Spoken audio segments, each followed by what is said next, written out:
dentro de este proceso.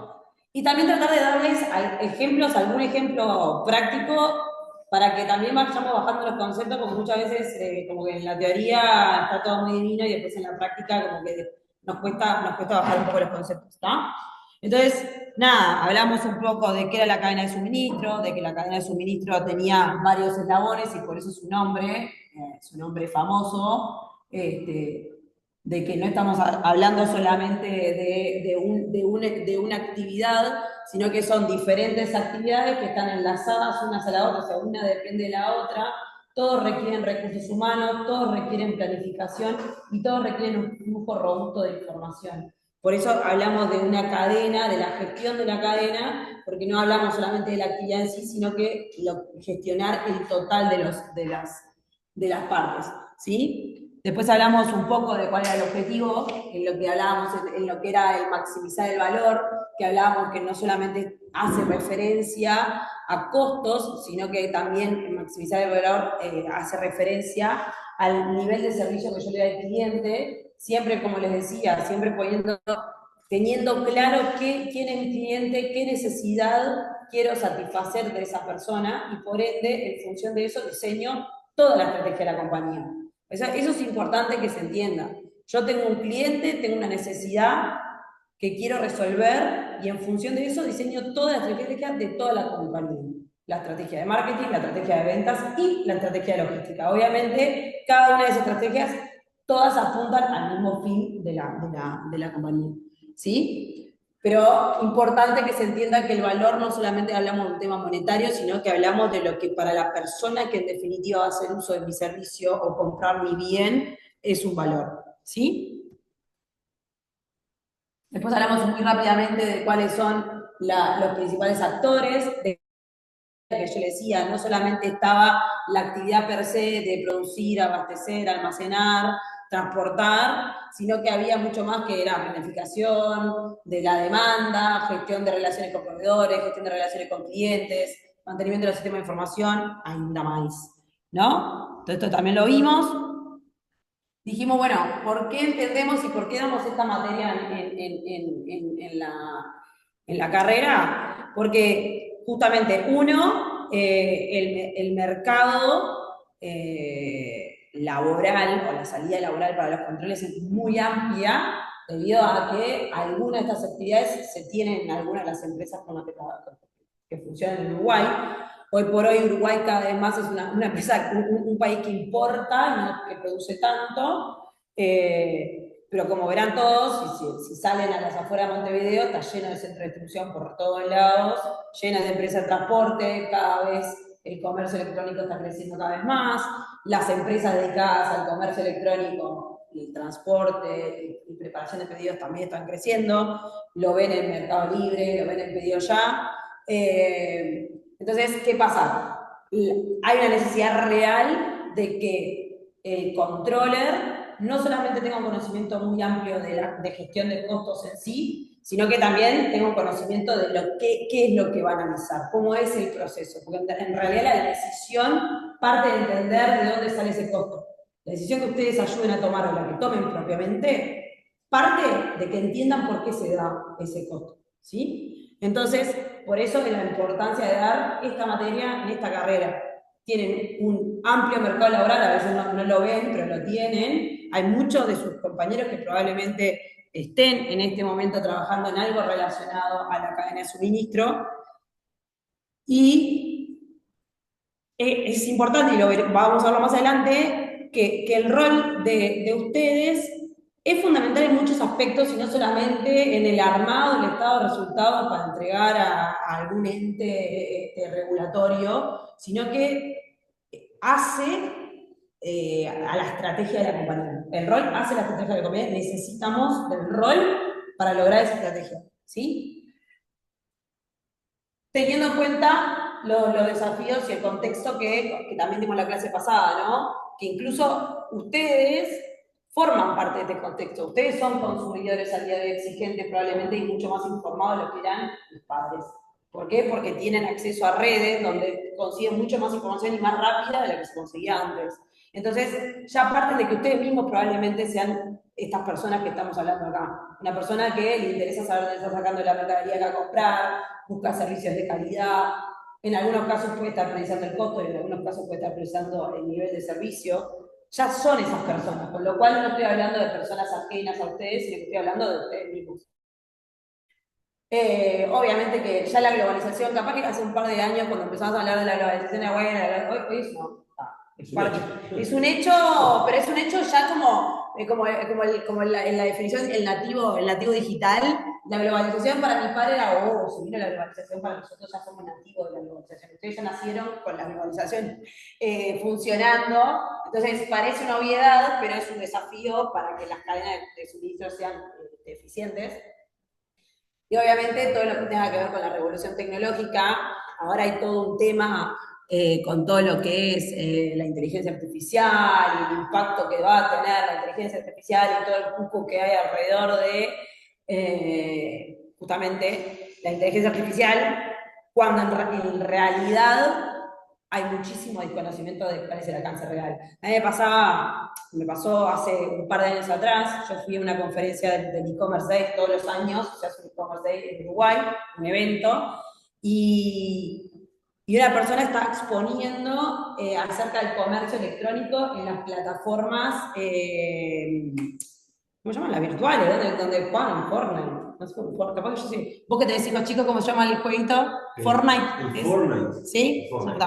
Que es tipo la plataforma Meta, ¿no? Entonces en un momento se decía que todo el mundo y todo el comercio iba a pasar por ahí y que la gente básicamente iba a estar enchufada a un casco virtual. Y en la práctica, creo que eso pasó hace 2 o 3 años atrás, muy post pandemia, mucha gente muy metida en la computadora y en la práctica no hubo tal impacto en lo que se pensaba que iba a tener el mundo virtual, ¿no? Se había subido Nike, Adidas, habían hecho campeones virtuales, entonces te ponías los lentes y te veías y tenías un campeón virtual, y en un momento dijeron, bueno, ahora esto es el futuro de las ventas, y en la práctica no sucedió tal cosa. Ahora me parece que está pasando lo mismo, si bien obviamente la inteligencia artificial avanza, tampoco se tiene muy claro cuál va a ser el impacto real en un montón de cosas, dentro de ello la logística. ¿No? Pero no deja de ser algo que pasa a ser un desafío para nosotros de entender qué es lo que puede llegar a pasar. Y lo que les decía un poco, y esto es fundamental, toda la parte de sostenibilidad, reputación y responsabilidad social, un poco también de la mano a un caso que les voy a traer ahora también, como para ciertas empresas el desafío está en lograr ser vistas como una empresa que es sostenible medioambientalmente, que tiene, o sea, realmente les aumenta la reputación y por ende les aumenta la venta. Acá a veces en algunos casos hay que ser bien frío y uno tiene que decir, bueno, esto a la larga me tiene que dar dinero, entonces si a mí me da dinero ser sostenible, voy a ser sostenible, ¿no? Esto es un tema así. Bien. Después vimos muy rápido, pero quiero tener un poquito en esto porque esto lo vimos al final de la clase, capaz que está bueno verlo, el tema de las variables competitivas, porque en definitiva yo pongo en el centro a un cliente, que sería este puntito negro, que quedó como muy ennegrado, pongo en el centro al cliente y lo primero que tengo que tener claro es qué necesidad voy a satisfacer de este cliente, ¿sí? Y en función de esa necesidad, yo tengo que armar, particularmente en nuestro caso, la operación logística, la cadena de suministro, de manera de hacerle frente a esa variable competitiva. Entonces acá, ¿por qué me quería detener un poco más? Porque la vez pasada fue medio rápido. Una de las cosas que tenemos que entender es que no podemos cumplir con todas, porque cumplir con todas tiene un costo. Yo quiero ser la de menor costo, la de mayor calidad, la de tiempo de entrega. Todo lleva un costo sumamente alto que no siempre el cliente lo ve como un valor agregado, ¿sí? Entonces, primero cuando yo defino qué estrategia voy a optar, una de las cosas que también estoy definiendo es qué estrategia no voy a optar, y ahí yo tengo que también de alguna manera cuantificar el impacto en mis ventas. Si yo voy por un artículo y digo, bueno, yo voy a ir a competir por costo y quizás no compito por calidad, tengo que entender qué segmento de clientes estoy perdiendo y qué venta pierdo, y por ende es parte de mi decisión definir, en definitiva, cuál de todas estas variables me va a terminar dando más venta en función del tipo de empresa que yo tengo, o en función del tipo de segmento que yo quiera atender, porque yo quizás puedo decir, bueno, si yo voy por costo, mis segmentos de clientes son mucho más grandes. Ahora tengo muchísimo más competencia. Hagamos un ejemplo. Yo soy una bebida. Yo soy una bebida refresco cola. Quiero entrar al mercado. Si yo voy a salir a competir por costos, y voy a tener que competir contra Coca-Cola y Pepsi, ¿no? Digamos, sí, tengo una banda de clientes, sí. Ahora, voy a salir a competir con dos monstruos que probablemente tengan un proceso muy, muy, muy eficiente que me van a ganar en costos. Entonces, está bien, no accedo a todas esas ventas, pero voy a buscar otra variable que a mí me haga ser más competitivo que Coca-Cola de Pepsi para poder sacarles el segmento que ellos al día de hoy no están cubriendo, ¿no? Entonces, en definitiva es eso, yo puedo ir, los autos de lujo, los BMW, los Ferrari y demás, no van a captar una masa gigante, sino van a captar un pequeño segmento con mucho dinero. Pero el segmento es chico, ¿sí? Entonces, en definitiva, es importante entender eso. Uno, qué impacto tiene en la pérdida de ventas, elegir una opción y no elegir la otra. Y después, cómo voy a desarrollar yo mi sistema para poder lograrlo. Porque eso también tiene todos unos costos asociados. Si yo voy a elegir, por ejemplo, la variable de tiempo de entrega, que es una, y ahí también entender, perdón que esto me vibra, me lo voy a sacar porque me molesta. Tiempo de entrega, lo otro que también tengo que entender es, tiempo de entrega depende de qué estoy, lo mismo, quién soy, ¿no? No es lo mismo decir, bueno, yo soy un hospital y le tengo que dar, yo soy un hospital que brindo servicios, como tal, brindo servicios dentro de mi cadena logística, ¿no? Entonces, no es lo mismo el tiempo de espera que yo le voy a dar a una persona que te quiere atender con un, yo qué sé, gastroenterólogo o con un nutricionista porque quiere adelgazar, que el tiempo de entrega, que el tiempo de espera que le tengo que dar a una persona que tiene que hacerse una operación de urgencia, que el tiempo de entrega de una persona que me llama a la emergencia móvil y decirle que me duele el corazón, ¿no? Obviamente mis tiempos de entrega también dependen de lo que yo estoy hablando.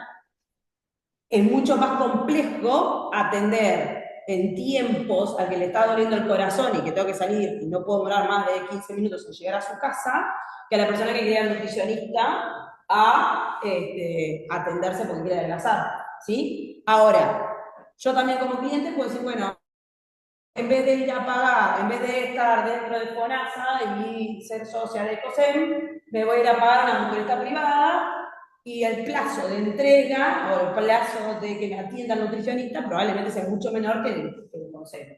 ¿Sí? ¿Yo qué elijo? Elijo pagar por un servicio de mayor calidad, porque para mí la variable competitiva es el tiempo y yo priorizo que me atiendan en menos tiempo, por más que me quiera atender con un nutricionista.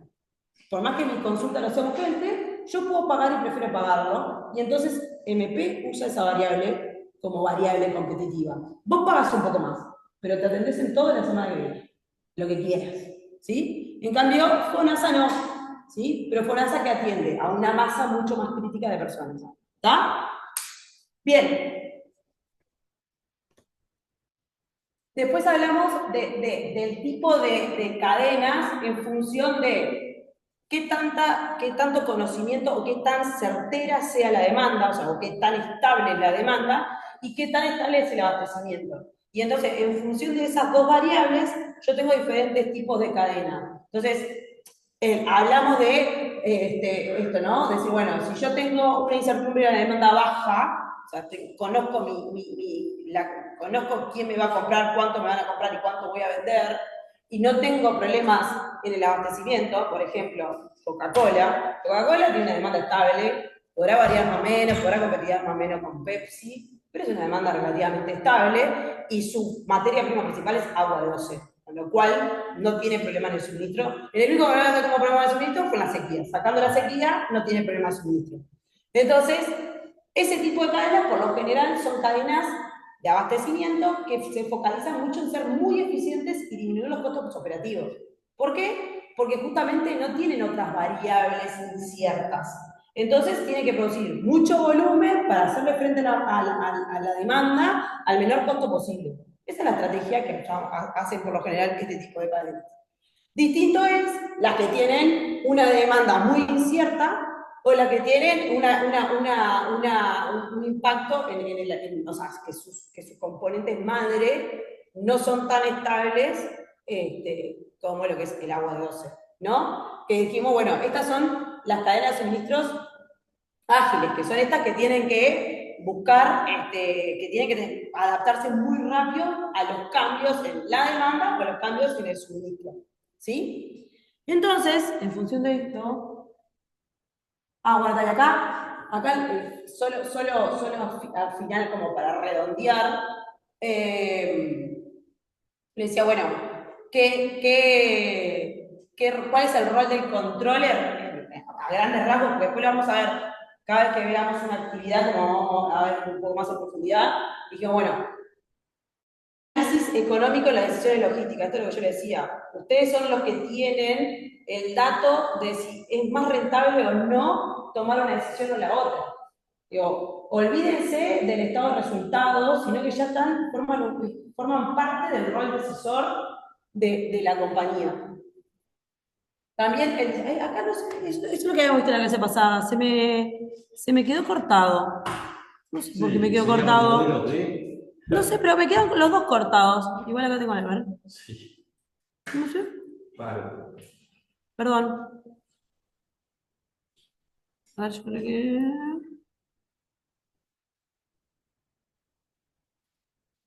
Acá. Dame un segundo. Bueno, no sé qué quise poner.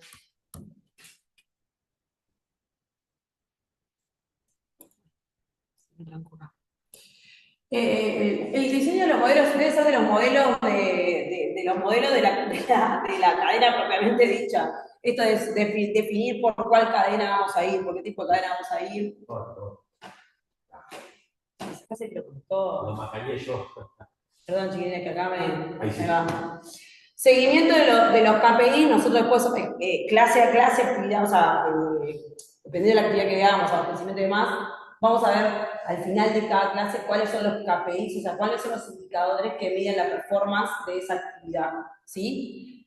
Yo le comentaba que ustedes en su rol y en la actividad que vamos a ver, en el proceso que vamos a ver ahora, forman parte. Ustedes tienen una base muy sólida y yo veo muchos colegas de ustedes que se dedican mucho a la parte de análisis de datos dentro de empresas.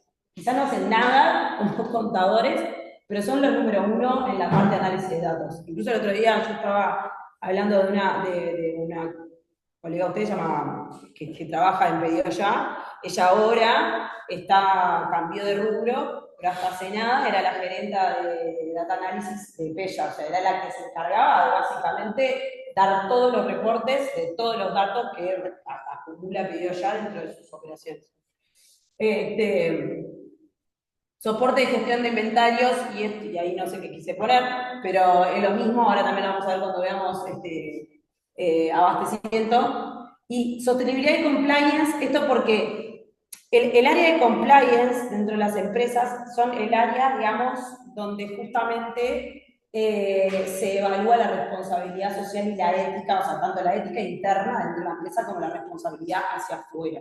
¿Sí? Entonces, si ustedes tienen un conocimiento de normativa, que quizás yo, que trabajo en un rubro 100% operativo, no lo conozco, normativas laborales. Yo sé, las personas tienen que trabajar 8 horas, no, si trabajan 9, esa hora se tienen que pagar extra. El área de compliance es el área que tiene conocimiento de todas las normas del marco regulatorio laboral, es el que ayuda a nosotros, los que no tenemos ese conocimiento, a decirnos, che, esto sí, esto no, dentro del ámbito legal, ¿sí? Por eso también los pongo como un punto importante. Yo, por lo menos, particularmente en la empresa donde trabajo, el área de compliance tiene un ingeniero agrónomo, un ingeniero alimentario, un abogado y un contador. Todos ellos forman parte, y no me acuerdo, y hay otra más, pero no me acuerdo quién es, pero todos forman parte del área de compliance. Entonces, dependiendo, porque también compliance atiende reclamos internos. Yo quiero hacer un reclamo ético, no sé, acoso laboral.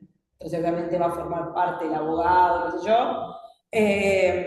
pero también atiende a reclamos de la comunidad. Tu empresa está generando mucho ruido. A nosotros nos ha pasado de decir, bueno, se nos rompió un motor y el motor estaba generando mucho ruido y justo estaba al lado de una casa. Entonces, el cliente, la persona, obviamente llama, reclama, y vos tenés que gestionar eso porque realmente es un problema. Viene la intendencia, te dice, si te mide los decibeles, efectivamente está por encima de lo que tenés que tener, listo, tenés que resolver tu problema. Todo eso, por lo general, se canaliza a través del área de compliance. Bueno, en función de esto, les quería... lo que pasa es que acá ahora, este es el único problema que tengo con ustedes, los que están de otro lado. Vamos a partir acá. Le quería dejar dos. Pasó que no se veía. ¿Ustedes por casualidad pudieron bajar esto de Eva? Esto lo colgué ayer. Si no lo bajaron, no pasa nada. Pero es solamente, son dos casos prácticos que les quería, que como que resumían un poco lo que veníamos hablando hasta ahora, ¿sí? Lo podemos, si querés, cerrar y colgar en el chat. Sí, no, es que está colgado en el EVA. Bueno, Lo cuelgo en el chat, lo tengo acá abierto. bueno. Lo tengo acá abierto, lo cuelgo en el chat para que lo A ver si abran. no te deja el Zoom colgarlo abierto. Tienes que cerrarlo, es medio tranza. Si lo pueden descargar de EVA, mejor. No, pero vamos a facilitar la tarea. Vamos a facilitar. Porque yo lo que era, no, o sí, yo porque lo quería que lo lean por 5 minutos, así yo no se lo leo en voz alta. ¿Querés armar grupos de trabajo? Claro, pero ¿y ellos cómo lo leen? ¿Ustedes tienen cómo bajarlo? ¿Los tienen todos ahí? Ay, ¿viste? La tecnología de ahora, chiquirín. Yo me hago la vieja, ¿viste? Como si fuera igual de vieja que vos, ¿te das cuenta? Una maravilla estudiar así. Una, sí, escuchame. No, los compañeros que están del otro lado, ¿tienen todos el archivo o quieren que se los cuelgue acá?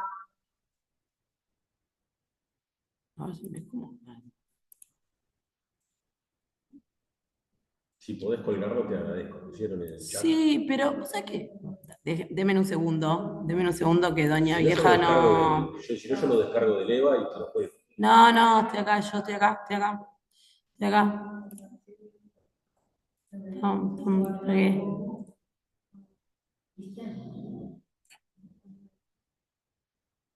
Ah, sí, tal cual. Lo tengo que cerrar. Deme un segundo. Cierro. Y eso es medio. No, ya está. Ahí. ¿Querés que arme grupos? Si quieren, sí. Sí, ahí va. Armado grupos de trabajo para que discutan. La idea es un poco que lo lean. La idea es que lean el ejercicio y si quieren discutir entre ustedes, entre todos, es un poco qué tipo de cadenas entienden que son, qué variable competitiva entienden a qué variable competitiva atienden, qué desafíos, digamos, entienden que puede tener el rol. Bueno, creo que también en la lectura un poco les decía yo cuál es el desafío a ustedes, pero un poco discutir esos ejemplos. Avisale que les voy a crear, no sé si me escuchan, voy a abrir 3 salas, ¿sí? Van a ser invitados a salas de grupos pequeños, van a ser invitados a salas de grupos pequeños para trabajar el ejercicio, así que ya los voy a invitar, ¿de acuerdo? Ya me está recibiendo las invitaciones.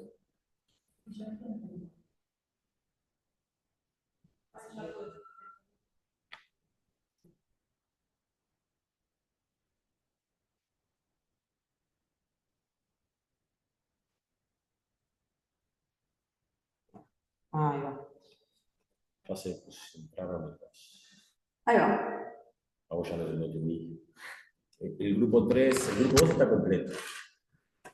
La sala 2 quedó completa, la sala 3 ya están yendo ahí. La sala 1 tiene 2 integrantes.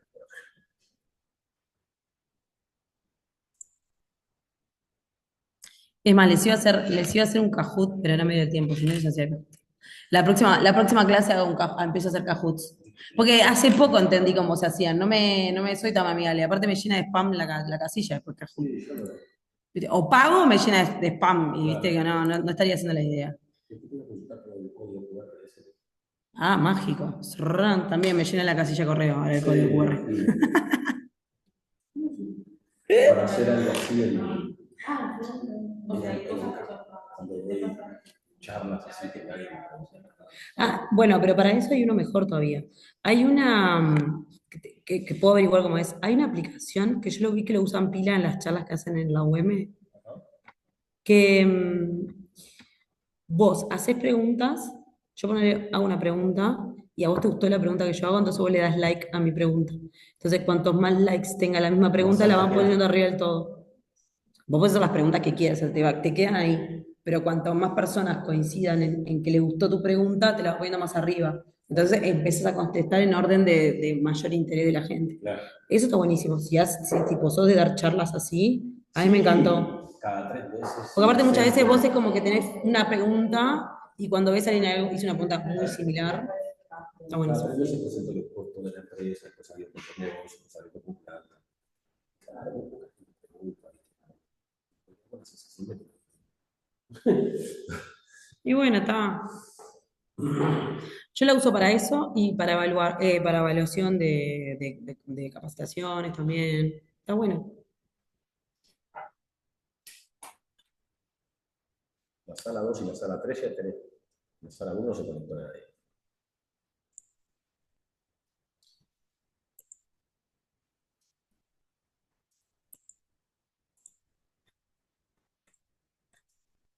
Tengo una sala espera.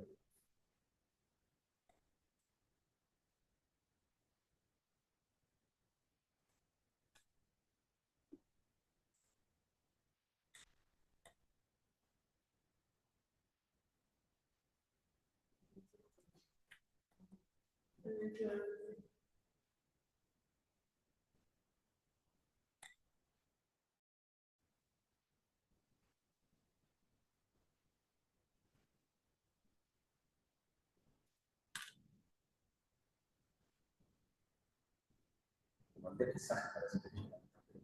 13. ¿Pero no me llegó? ¿O sí?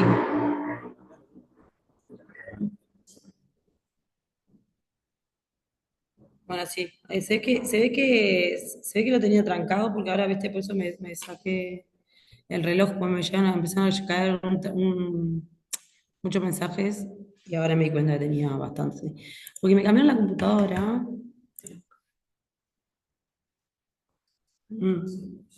Una pregunta, estando en tu casa, pero no hay ninguna pregunta ni nada. No, la idea es que lo discutamos, la idea es que lo discutamos ahora, por eso les daba como un rato para que en los grupos internos por lo general se discute, si quieren ustedes también discutir. Sí, nosotros leemos y Por eso, es como más que discutan un poco, la idea después obviamente la vamos a discutir ¿Cómo son los nombres de ustedes? Porque ya que son 3. Bueno, Mauricio. Bien. y vos, Lucía, y vos. Gastón. Yo volví a meter los salones y dije, wow, ¿cuánta gente? ¡Qué cambio! Miramos la derecha que la clase tenía. Está solo ella. No, no es el Ustedes son plan 2012, ¿verdad? Sí.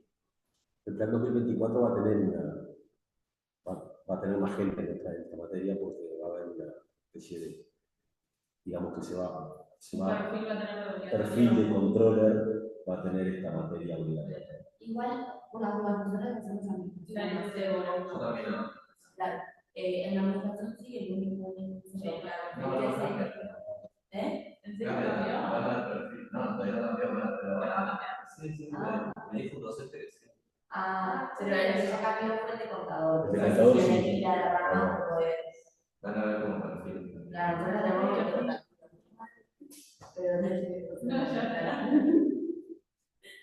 Mira, qué bueno, no sabía. Yo tampoco.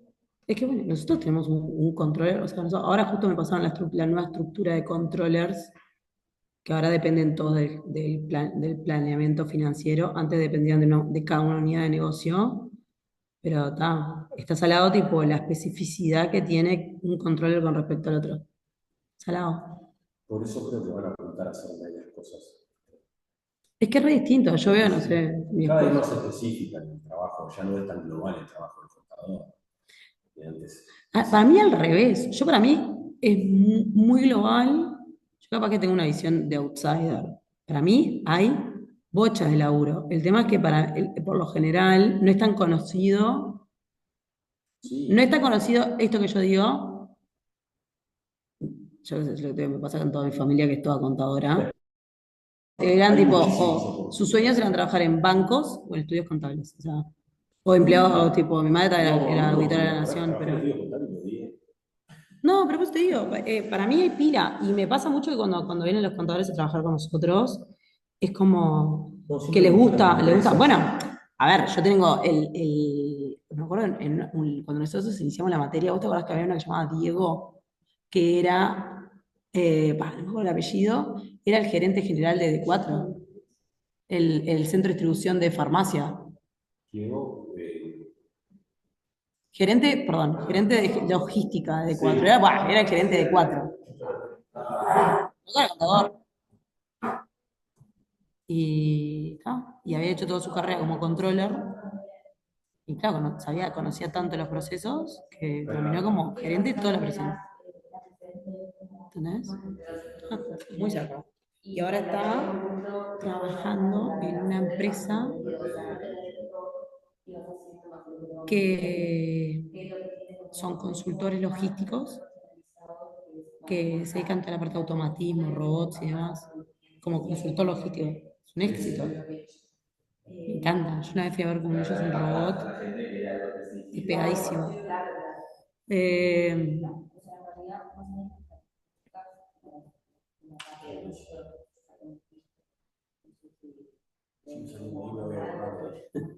¿Mm? Que te sale ahí, después de que hemos abrido la sala. Pues yo me invité a mí mismo.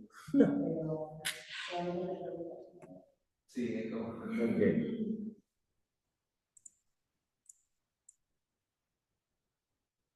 Demora mucho. ¿Mm? Demora mucho para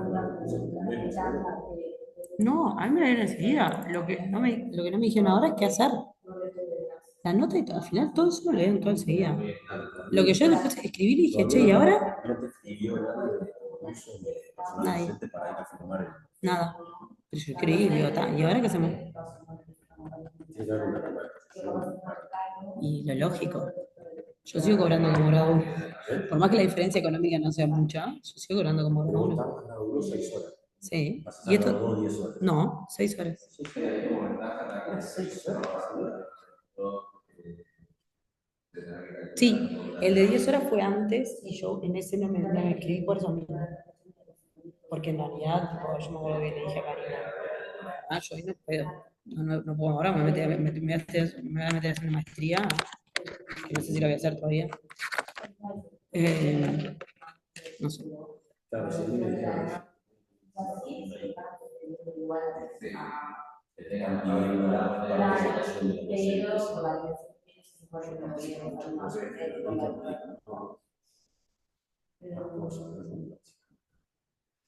Es decir, no es que no quieren, pero a veces los tiempos son los que mandan. Bueno, acá en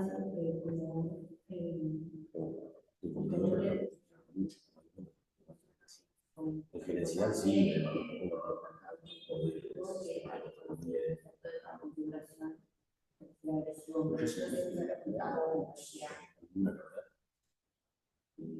bueno, viste que yo empecé, yo no sé cuánto notaste vos, pero yo había empezado en diciembre del año pasado, ¿no? sí. El mío empezó en el 2023. Está peor todavía. Lo que pasa es que a mí me designaron cualitativamente y una persona más arriba y hizo que sacaran la designación cualitativa. Si hubiese estado Carolina, te lo pasaba. Obvio. No, me lo dijo Fabián. Obvio. Fabián me dijo, si no estaba mal, que Fabián estaba. Y Rafael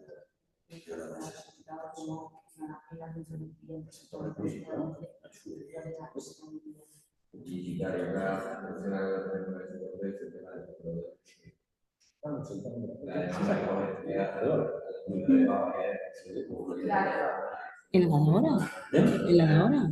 ¿Cómo? ¿En la que hiciste ahora? Sí. Ah, qué papelón. ¿Y lo habilitaron a dar la Lo prueba? habilitaron. Yo para mí no tenía que haberlo habilitado. Yo soy de acuerdo en tribunal, no lo habilito. Después que empezó el recurso y todo, porque si no está, es una persona que después que armó un lío, que presentó recursos, que fue a habilitarle a Elena Simo, Porque toda la experiencia como. la directora del departamento, con la mesa, de designación, y demás, porque yo no tenía que ver el Estado. estaba ahí, no tenía.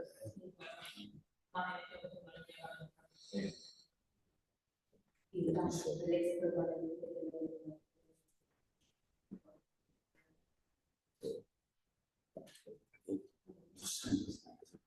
No quiero dar la prueba de la prueba, no quiero dar la prueba de Sí. por eso quiero que corrija. Bueno, dale. ¿Pasamos? Sí, ¿lo traigo nuevo? Yes. Está bien, ¿eh? Se les pedí que vinieran.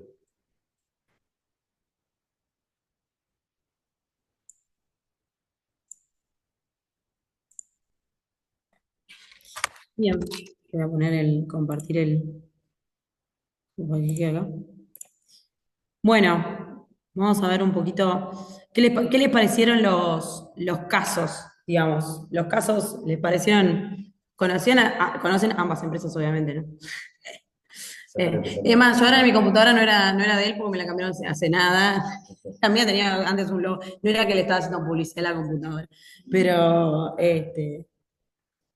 ¿qué sabía? Porque Pedido Ya probablemente lo conocían un poco más de primera mano, pero el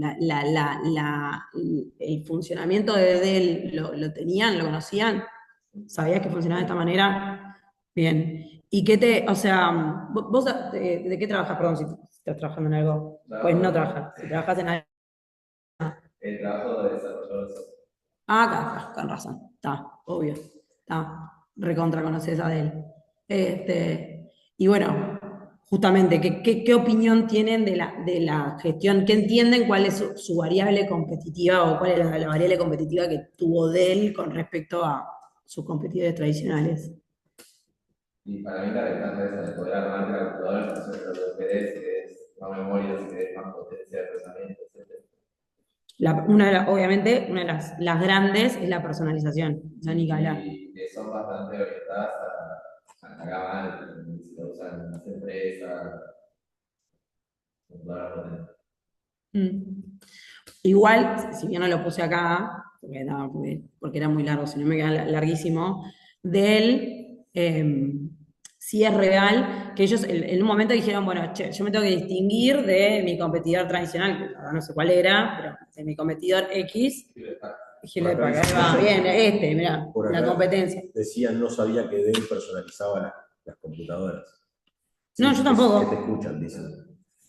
Yo tampoco sabía, si le viene bien, o sea, lo aprendí porque lo di en una materia. Porque en realidad, ¿qué pasa? Después pasa que después estos casos, sacándote algunos, hay muchas empresas que son las típicas que después das en una maestría, te das el caso de estudio de él, a nivel mundial, igual que Walmart, igual que Zara, son casos normalmente de estudio porque son casos disruptivos de mucho éxito. Bueno, te digo, de él se paró en una realidad donde tenía competidores muy fuertes, como decías, Hewlett Packard, y dijo, bueno, ¿qué tengo que hacer distinto? ¿Por qué la gente me va a elegir a mí y no va a elegir a HP? Entonces digo, bueno. Creo que acá en Uruguay eso no funciona. Si vos querés comprar Dell en Uruguay, tenés que ir a una tienda y comprarla en el país. O bueno, pedirte hacer en Estados Unidos y traértela. Es que en realidad es y no es. O sea, es y no es. Primero que pasó, esta estrategia fue muy disruptiva de Dell en su comienzo, sí. Después lo que sucede es que, como ustedes leyeron acá, es bien compleja, ¿no? Porque este sistema just in time implica que vos tengas que estar muy coordinado con todas las partes para asegurarte de que cuando vengan ustedes a pedirme la computadora, yo efectivamente tenga los repuestos o las partes para ensamblarla. No tendré la computadora final, pero en definitiva el stock tengo que tenerlo, o si no, tengo que tener mi proveedor muy cerca. ¿Qué pasa en este mundo globalizado? Porque esa idea es genial si mi cliente, si yo estoy en Estados Unidos, si mi cliente está en Estados Unidos, todo en orden. Ahora, si mi cliente está en Japón y yo estoy en Estados Unidos, ¿cómo hacemos con esto, no? Entonces, sí es real que Dell cambia una forma de laburar tradicional de las empresas de tecnología, sobre todo aplicada a la informática, pero sí también es real que tampoco fue que el 100% de sus ventas fue de este estilo. En un punto, justamente, empezó a perder ventas, porque cuando empezó a crecer la globalización y empezó a crecer los mercados externos a la fábrica original de Dell, Dell dijo, bueno, o yo me ayorno o le vendo solamente a mi radio de cercanía, ¿sí? Entonces, lo que hizo Dell es vender, digamos, personalizado a distribuidores. Entonces, en definitiva, a mí, yo consumidor final, tengo el intermediario va a ser el distribuidor. Pero bueno, nada, de alguna manera sí se ayornó, pero sí que en el momento, en este hito, marcó una diferencia en cómo concebíamos la electrónica, ¿sí? ¿Y qué les pareció todo, o sea, el impacto del rol del controller en la gestión de esta cadena? O sea, como que veían de todo esto que leyeron, en su campo de análisis, o está más el análisis tradicional del administrador. Ahora que dicen los chicos del chat. Si quieren abrir abran los. Así se escucha, les escucho las voces. Para discutir, para comentar.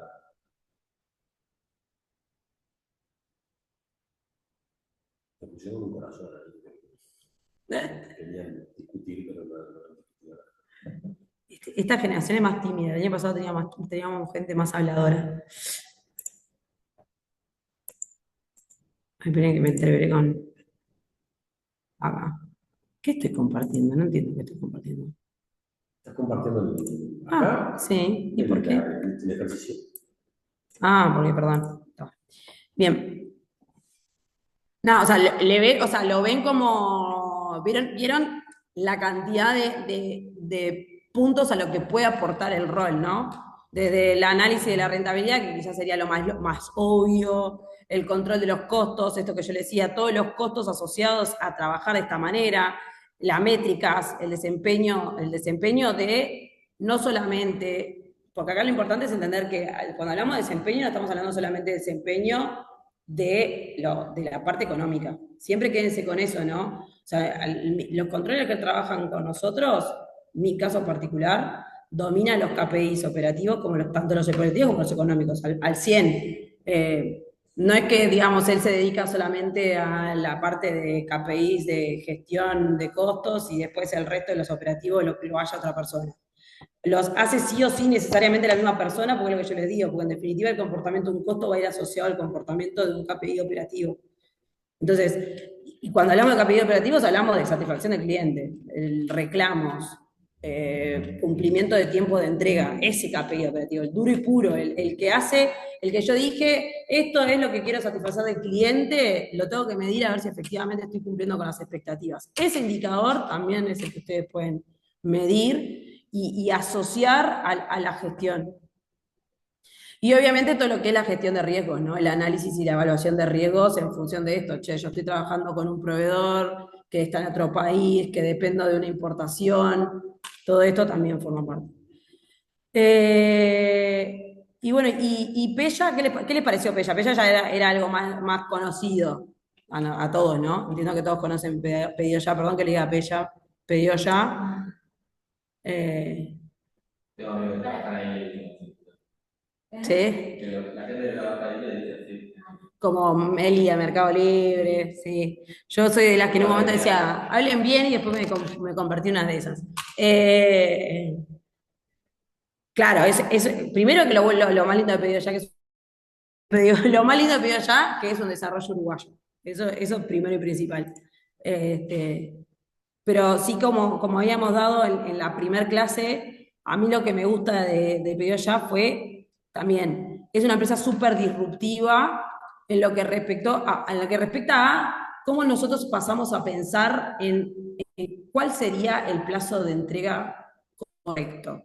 ¿Sí? Es como que vino a romper el paradigma de que vos tenés que tener los 5.800 folletos, tenés que primero saber qué es lo que vas a comer, a quién le vas a comprar la comida, después llamar y pedir la comida y que te la traigan en media hora, ¿no? Primero, principal. El tipo te dijo, no, yo te voy a dar todos los restaurantes en una app y vos más o menos vas viendo y vas a elegir qué vas a comer en el momento que estás viendo. Y después que elegiste te va a llegar en media hora. Y aparte, el concepto de decir, las cosas me pueden llegar efectivamente me pueden llegar en media hora, que antes para nosotros era algo impensable. O sea, que las cosas te llegaran en un lapso de pocos minutos, era impensable, sacando el rubro delivery, sacando el rubro de que yo llamo la farmacia, que incluso, nosotros ahora yo, dentro de la compañía tenemos el rubro farmacia, incluso, si bien existía, porque toda la vida llamamos a la farmacia y la farmacia nos entregó a alguien en un lapso corto de tiempo, ese alguien era alguien que estaba parado en una farmacia esperando a que le llegue un pedido. Un alguien que yo le tengo que pagar horas y horas de la persona parada, esperando que quizás en el día reparta 2, 3 pedidos. ¿Sí? Entonces, existían algunos ámbitos porque era coherente que si yo me duele la cabeza y pido un Perifar me lo traigan, o tengo fiebre y necesito el amoxicilina me lo traigan, existía en ese ámbito y en ese ámbito era coherente, quizás no para comprar ropa, que yo quisiera comprar ropa que me viniera en media hora, no existía. Entonces, no solamente Pedido Ya revolucionó la forma que nosotros consumidores teníamos de pensar, sino que obligó al resto de las cadenas a ayornarse a eso, porque antes Mercado Libre, primero que Mercado Libre era una empresa de remate, o sea, yo tenía algo para rematar y lo remataba en Mercado Libre, ni siquiera una empresa, no era un marketplace.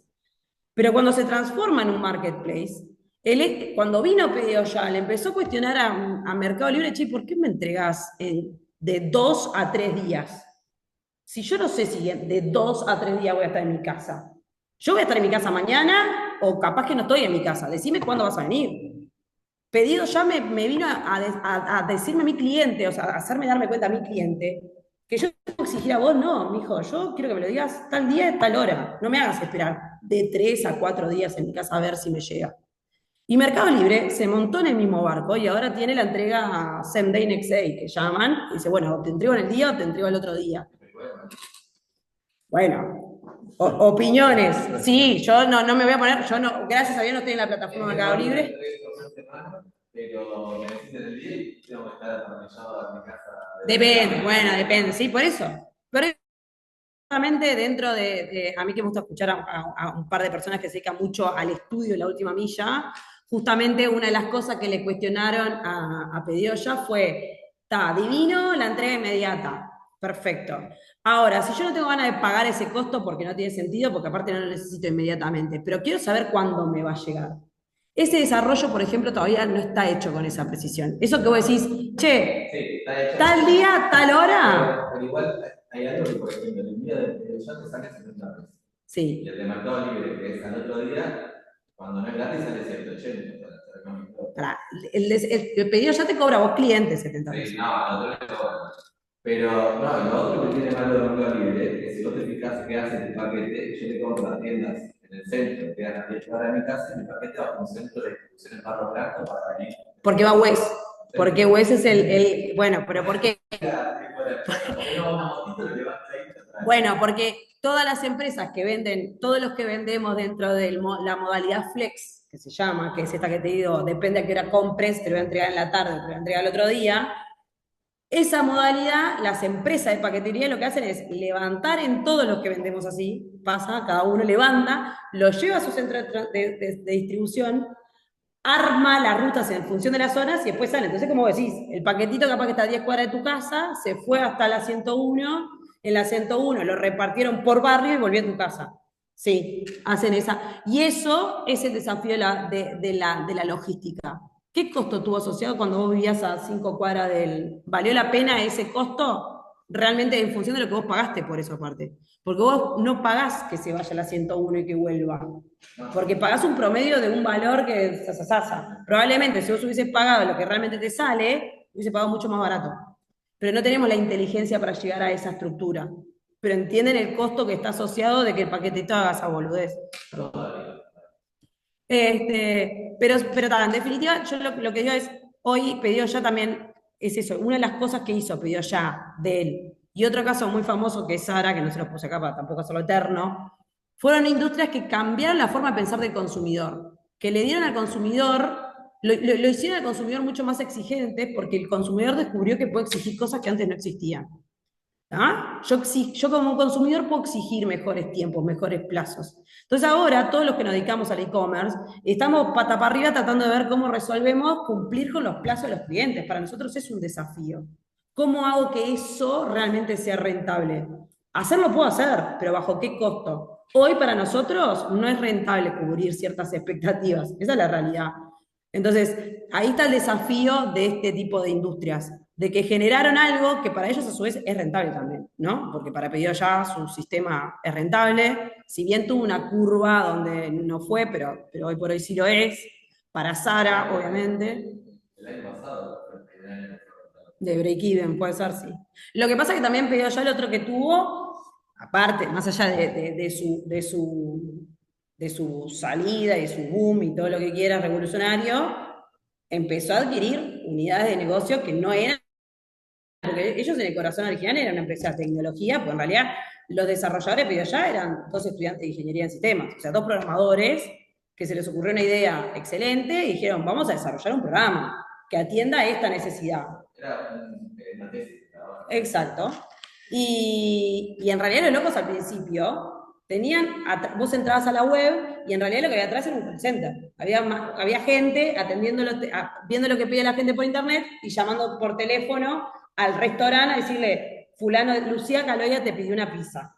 No había una tecnología real asociada a esta transacción. Y eso era un costo altísimo que tenía Pedido Ya. ¿Por qué? Porque el restaurante no se ayornaba que tenía que abrir una aplicación y ver un cartelito. Entonces, como el restaurante no se ayornaba eso, Pedido Ya dijo, bueno, voy a incurrir en costos extras porque yo sé que esto a la larga va a ser un éxito. Entonces voy a poner un call center que esté llamando a los restaurantes, el cliente no se va a enterar, el cliente piensa que está pidiendo por Pedido Ya. Y a medida que eso fue creciendo, hoy por hoy ya no existe el famoso call center, pero en algún momento lo tuvieron que hacer. ¿Sí? Todo eso generó un impacto en el costo, pero hoy por hoy Pedido Ya es líder. ¿No? O sea, si bien vino bueno, en un momento venía un competidor, no me acuerdo cómo se llamaba, Google Globe o Google o no sé qué Uber Eats y qué sé yo, hoy por hoy creo que el único más o menos que compite es Rappi y no sé hasta qué punto. O sea, no. Bueno, también es eso, cuando vos sos el que genera la innovación, es muy difícil lograr hacer que el segundo te termine compitiendo de par a par, ¿no? Eso también está. Pero bueno, nada, eso quería mostrarles eso porque la idea también es, más allá de que conozcan estas empresas, que de fondo Pedido Ya es una empresa de tecnología, porque es así. Dell, obviamente, que es una empresa que vende computadoras. Zara, yo después le voy a dejar otro paper que es también de Zara. Lo bueno que entiendan, cuando hablamos de cadena de suministro, ¿qué hablamos? ¿Cuáles son los desafíos de cada una de estas empresas? ¿Y cuál es el impacto de su rol en estas empresas? Bien. Bien, ahora vamos a hablar de... Déjeme un segundo que voy a cerrar esto. Ah, no, estamos bien acá. Bueno, ahora vamos a empezar con una de las actividades, con una de los procesos, digamos, macro de la cadena de abastecimiento per se. Y de la que muchas empresas acá, por ejemplo, hoy hablábamos recién con Gastón, la planificación y el abastecimiento, seas o no seas una empresa de logística o relacionada con la logística, muchas veces igual forma parte de una empresa cualquiera. ¿Ah? Cualquier empresa del Estado tiene un área que se dedica a la parte de planificación y abastecimiento de consumo interno incluso. Cualquier empresa, sea cual sea, tiene un área de abastecimiento de consumo interno de útiles necesarios para laburar. ¿Sí? Entonces, acá es importante que este rol, obviamente, es un rol crítico dentro de la cadena de abastecimiento, pero a su vez es un rol que existen empresas que capaz que se dedican a cualquier otro rubro, ¿sí? Yo tenía un compañero que, por ejemplo, era el gerente de abastecimiento de las oficinas de Mercado Libre. O sea, no, si bien Mercado Libre era Mercado Libre, el tipo en realidad se dedicaba a abastecer las oficinas y los servicios de los empleados de Mercado Libre. No tenía nada que ver con la parte de logística. Así que bueno, nada, digo, ¿por qué empecé por esta parte, por el abastecimiento, más allá de la importancia dentro de la cadena? Porque también entiendo que es donde muchos de ustedes se desempeñan en sus roles laborales. ¿Ah? Esto es entender un poco el papel del abastecimiento en la qué es el pronóstico de la demanda, las herramientas necesarias de planificación, el proceso de planificación de ventas y operaciones, que se llama Sales and OP en inglés, Introducción a la gestión de compras, definición estratégica del área de abastecimiento, la gestión de proveedores y como les dije, el seguimiento de los indicadores clave de esta área. ¿Ah? Hoy probablemente nos dé para llegar hasta la mitad, nada más hasta el 6 anual P y la otra clase seguimos el otro corte. Bueno, ¿qué es esto del abastecimiento? Si bien obviamente entiendo que casi todos deben saber lo que es, el abastecimiento es el proceso de obtener los bienes y servicios necesarios para la producción de un producto o la prestación de un servicio. Perdón. Todavía no está confirmado. A la pregunta que hizo Ana, que en la clase anterior quedamos de confirmar si el primer parcial era presencial o virtual, todavía no lo definimos. En la grilla dice virtual. Dice que podría ser virtual. Es el 16 de octubre. Sí. ¿Y cuándo se sabe eso? En la grilla de lo que dice debería, Sí. pero la ficha de la materia dice que puede ser, lo que conversamos en la primera clase. Qué bueno. En la ficha de la materia dice que puede ser virtual o presencial. Bien. Hoy de noche voy a comprar pasajes para el día de... Ajá, ¿lo pensamos hacer de viaje? Claro, en Argentina. Bien. Así que está. ¿Saben cuándo va a ser? Yo me voy por ahí también. ¿Eh? Yo me voy por ahí también. Pero no, me voy después, en realidad, creo que me voy. En realidad no sé cuándo me voy, pero me voy por ahí. Pero también me voy en fin de semana igual. Voy a hacer eso. Bien. Básicamente el equipo de abastecimiento es el equipo que se tiene que hacer de los bienes o de los servicios necesarios para que se realicen las tareas de corazón de la empresa. ¿Sí? ¿Qué pasa? Lo crítico de este rol, que esto lo vamos a ver en varias materias porque vamos a ver esta materia que es planificación de la demanda, después vamos a ver una que es gestión de stocks, después vamos a ver una que es cálculo de punto de equilibrio. El rol es crítico porque lo que tiene que hacer esta persona es como, digamos, de una manera jugar un partido de ajedrez, ¿no? Entonces, esta estrategia de decir, bueno, ¿cuánto tengo que comprar para poder hacerle frente a la necesidad de la empresa, pero sin pasarme para el otro lado, sin comprar de más, con el riesgo que implica comprar de más? ¿Sí? Entonces, si bien tiene que asegurar que la mercadería o el servicio nunca falte, su objetivo principal sería decir, bueno, nunca desabastecerme de lo que necesito, no con esa premisa tendría que ir a las dudas, ¿sí? Eso es lo difícil del rol, ¿no? Entonces, por eso es que lo ponemos como una de las principales actividades, es el primer eslabón de la cadena, que en realidad es transversal a toda la cadena. Ya sea que soy el productor de materia prima, el fabricante del producto terminado, soy un centro de distribución, soy un almacenero, ya sea cual sea de las actividades, todas ellas tienen que tener metido dentro de sus procesos un rol de planificación de abastecimiento, sí o sí. Por eso la base es transversal a todo el resto de las actividades. ¿Ah? Obviamente que le digo, esta gestión, una buena gestión, asegura que el material esté disponible cuando se necesita para evitar tener tiempos muertos. En lo que respecta a una fábrica, decir, bueno, si yo en un momento me quedo sin un producto, mi fábrica para. Si yo en un momento me quedo sin tapas de Pepsi, la producción de Pepsi se corta, ¿sí? ¿Qué nos ha pasado? Ahora, si yo soy un almacén y me quedo sin yerba, lo que hago es perder venta. No es que tengo un tiempo muerto, pero lo que tengo es una venta perdida. ¿Sí? Viste que ahí dice que se cortó un poquito. Ah, perdón. Capaz que me pongo un poco más cerca. Me pongo un poco más cerca de la compu porque... Explicáramos de nuevo la parte de lo difícil que es el rol de gerente de abastecimiento. No, eso, que lo difícil del rol de la persona que está en el área de abastecimiento es tener la mercadería en el momento que se necesita, no antes, porque digamos, si yo tengo la mercadería también antes del tiempo necesario, esa mercadería la tengo que guardar en algún lugar. Si yo no tengo un lugar físico propio, tengo que salir a arrendar un lugar para guardar mercadería que todavía no usé, ¿sí? Por otro lado, lo complejo es decir, bueno, ¿cuánto es la mercadería que tengo que comprar? Yo podría comprar de más y decir, bueno, si compro de más no pasa nada, pero en realidad, dependiendo del tipo de mercadería, ese de más se puede vencer, se puede quedar obsoleto si son productos electrónicos.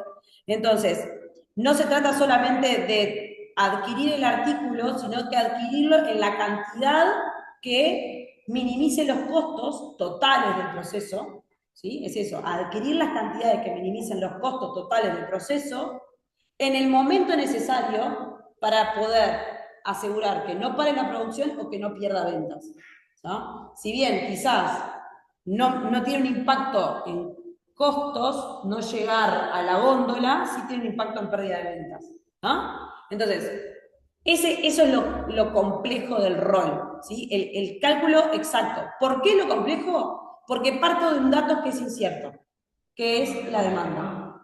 ¿Cuánto es lo que realmente se va a consumir? ¿Cuánto es lo que se necesita exactamente?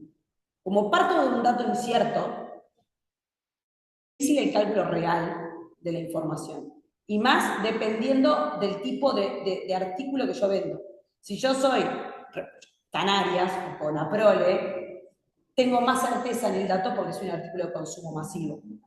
Ahora, si soy un vendedor de electrónica, de celulares, y no tengo, o sea, quizás un conocimiento tan robusto de cuál va a ser la demanda real, o si tengo un artículo nuevo, no sé, no sé, en su momento cuando salieron los relojes inteligentes, cuando no había ningún otro reloj inteligente en el mercado, y yo salí con mi primer reloj inteligente.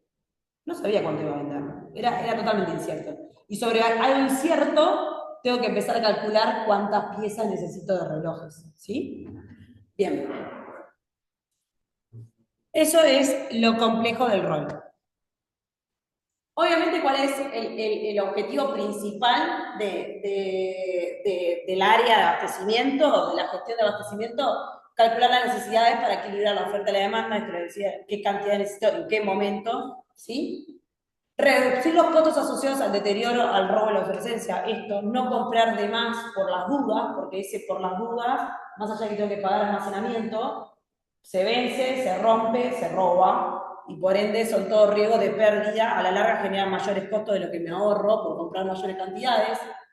La relación estratégica con los proveedores, esto también es importante, lo vimos en un momento al principio, definir cuál va a ser mi proveedor o mis proveedores, es un punto importante del equipo de abastecimiento, y la definición no solamente va en los costos, en qué proveedor es más barato, sino cuál proveedor es más confiable, cuál tiene menores tiempos, cuál cumple con la calidad que yo necesito. Todo eso también forma parte del rol, definir el proveedor y evaluar si después el proveedor que yo definí efectivamente está cumpliendo con el acuerdo que tuvimos juntos. ¿Sí? Y obviamente responder ágilmente a los cambios en la demanda de los clientes y del mercado. Ahora lo vamos a ver cuando empecemos a ver el pronóstico de la demanda. En algunas empresas está separado, en otras empresas está junto. El que hace la planificación de la demanda muchas veces está asociado al rol de abastecimiento, a veces, por eso digo, a veces está junto, a veces se separa, se puso todo junto. Y obviamente, la persona que está en la planificación de la demanda tiene que tener un joystick muy rápido de lo que está pasando en el mercado, ¿no? En el mercado, que ahora vamos a ver un poco más. ¿Ah? Obviamente, ¿cuál es el rol del controller en esto? Uno de los principales es diseñar la estructura de costos de punta a punta. ¿Sí? O sea, acá esto es lo que yo decía. Definir qué material implica decir, bueno, qué calidad, qué costo tiene la calidad que estoy eligiendo, qué proveedores voy a elegir, qué gastos tengo que incurrir, si tengo que pagar almacenamiento, si no, los volúmenes de compra, si voy a volúmenes de escala para disminuir costos en importación, si tengo que pagar transporte, demás. Todo lo que implica los costos asociados a adquirir ese artículo, definirlos y ser parte del diseño y la definición por este artículo de este proveedor por este motivo. Ese es el rol fundamental del controller, ¿sí? Que muchas veces en realidad la mayor parte de los abastecedores son todos contadores o administradores, por esta forma de pensar la necesidad del área, ¿sí? Para mí el abastecimiento, y esto es como más personal, se divide como después como en 4 grandes actividades. Uno es la planificación de la demanda, otra la gestión de los proveedores, otra la gestión del stock y otra la gestión de los almacenes. ¿No? Vamos a ver cada una en clases separadas, ¿sí? Por la importancia que tiene cada uno en los costos. ¿No? Pero sí o sí necesitamos de todo esto para que el abastecimiento se dé de manera correcta. ¿No? Entonces, en resumen, este es un cuadro como en resumen que dice, bueno, la pregunta, el abastecedor responde a ¿qué comprar? ¿No? Abastecimiento de productos, servicios para el normal funcionamiento de la empresa. Puntos claves que tengo que tener en cuenta en ese momento. O sea, ¿qué tengo que tener en cuenta? ¿Cuál es el stock que tengo ahora? ¿Cuento con stock o no cuento? La cantidad, si cuento con stock, ¿cuánto necesito para la producción que tengo pensada hacer? ¿Y qué calidad necesito? ¿Me da igual cualquier calidad o busco un artículo de una calidad determinada? ¿Cuándo lo voy a comprar? ¿Ah? Entonces, ¿qué necesidades cubro con esa pregunta? La rentabilidad de la función del abastecimiento, o sea, el momento en que yo hago la compra, la disposición de la cantidad de producto necesaria para el momento. O sea, en definitiva, el momento de cuándo comprar define si voy a tener el artículo en el momento que lo necesito. ¿Ah? Entonces, ¿eso qué me va a definir? ¿O qué puntos clave? ¿Con qué frecuencia tengo que comprar? Si voy a comprar todas las semanas, todos los meses, ¿no? ¿Dónde lo voy a almacenar? Porque obviamente lo que yo compro, por lo general lo compro a lotes, y si compro a lotes, ¿dónde voy a guardar lo que no voy a usar en un momento determinado? ¿Qué cantidad voy a comprar por cada producto? Todo eso lo vamos a ver cuando veamos la clase de cálculo de lote óptimo. ¿No? ¿A quién le voy a comprar? ¿Quién va a ser mi proveedor? Esto es un poco lo que decía, definir cuál va a ser mi proveedor y cómo voy a hacer para comprar esto. O sea, ¿de dónde va a salir el dinero para hacer la compra? O cómo va a ser mi proceso de pago a mis proveedores. ¿Ah? Ese punto es el viejo conocido. ¿Ah? Bien. Ahora vamos a ver otro caso no, el primer paso, que es el pronóstico de la demanda y las herramientas que nosotros tenemos para la planificación. Un punto importante y central es, como ya deben saber, la demanda es como un aspiracional, es algo que yo desearía adquirir. ¿Ah? Como tal, es un dato que es incierto. El hecho de adquirir, o sea, de comprar, refleja la intención. Pero la demanda en sí no es un acto que se ejecutó, es un deseado de las personas. Y por lo tanto, justamente, como les decía, lo complejo es que no hay certeza al 100%, no sé si está bien, o si es redundante, no hay certeza total de si se va a cumplir este pronóstico de la demanda. ¿Sí? Entonces, justamente nosotros lo que tenemos que tratar es de buscar las mejores herramientas que me permitan un pronóstico lo más acertado posible. Lógicamente, cuanto más sofisticada la herramienta, más costoso es la adquisición de la herramienta y el uso de esa herramienta, porque implica tener personas que sepan usarla, ¿no? Y no todo el mundo sabe usar cualquier herramienta de planificación de la demanda. ¿Ah? Bien.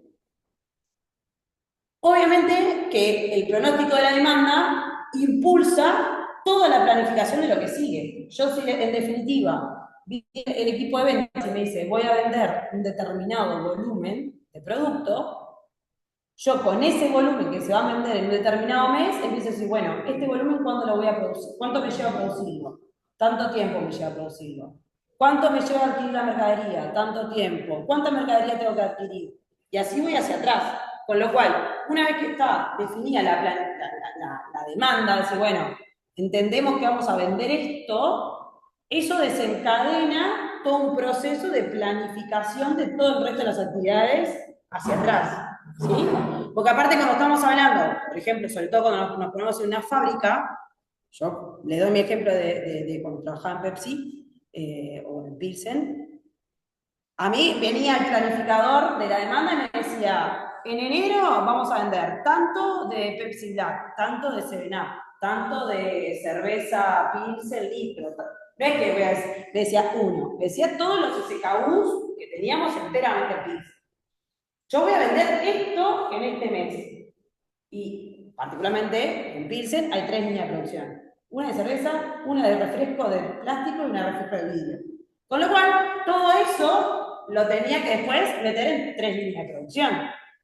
Entonces, ahí es donde yo le digo, decir, bueno, todo esto después me dice, bueno, ¿cuándo produzco cada uno de estos artículos en función del tiempo que me lleva, de la limpieza que tengo que hacer de la línea cada vez que termino un producto y arranco el otro, de los productos que efectivamente tengo, porque a veces es, no, yo no puedo empezar con esto porque el producto, la materia prima no la tengo, ¿no? Entonces, la demanda desencadena toda la planificación para atrás.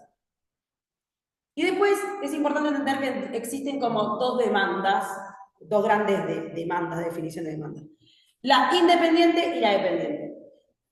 La dependiente es la que surge una receta, ¿no? Entonces, en definitiva es, si yo soy un productor de bicicletas, si yo soy una empresa que produce o que vendo bicicletas, la bicicleta tiene una demanda independiente.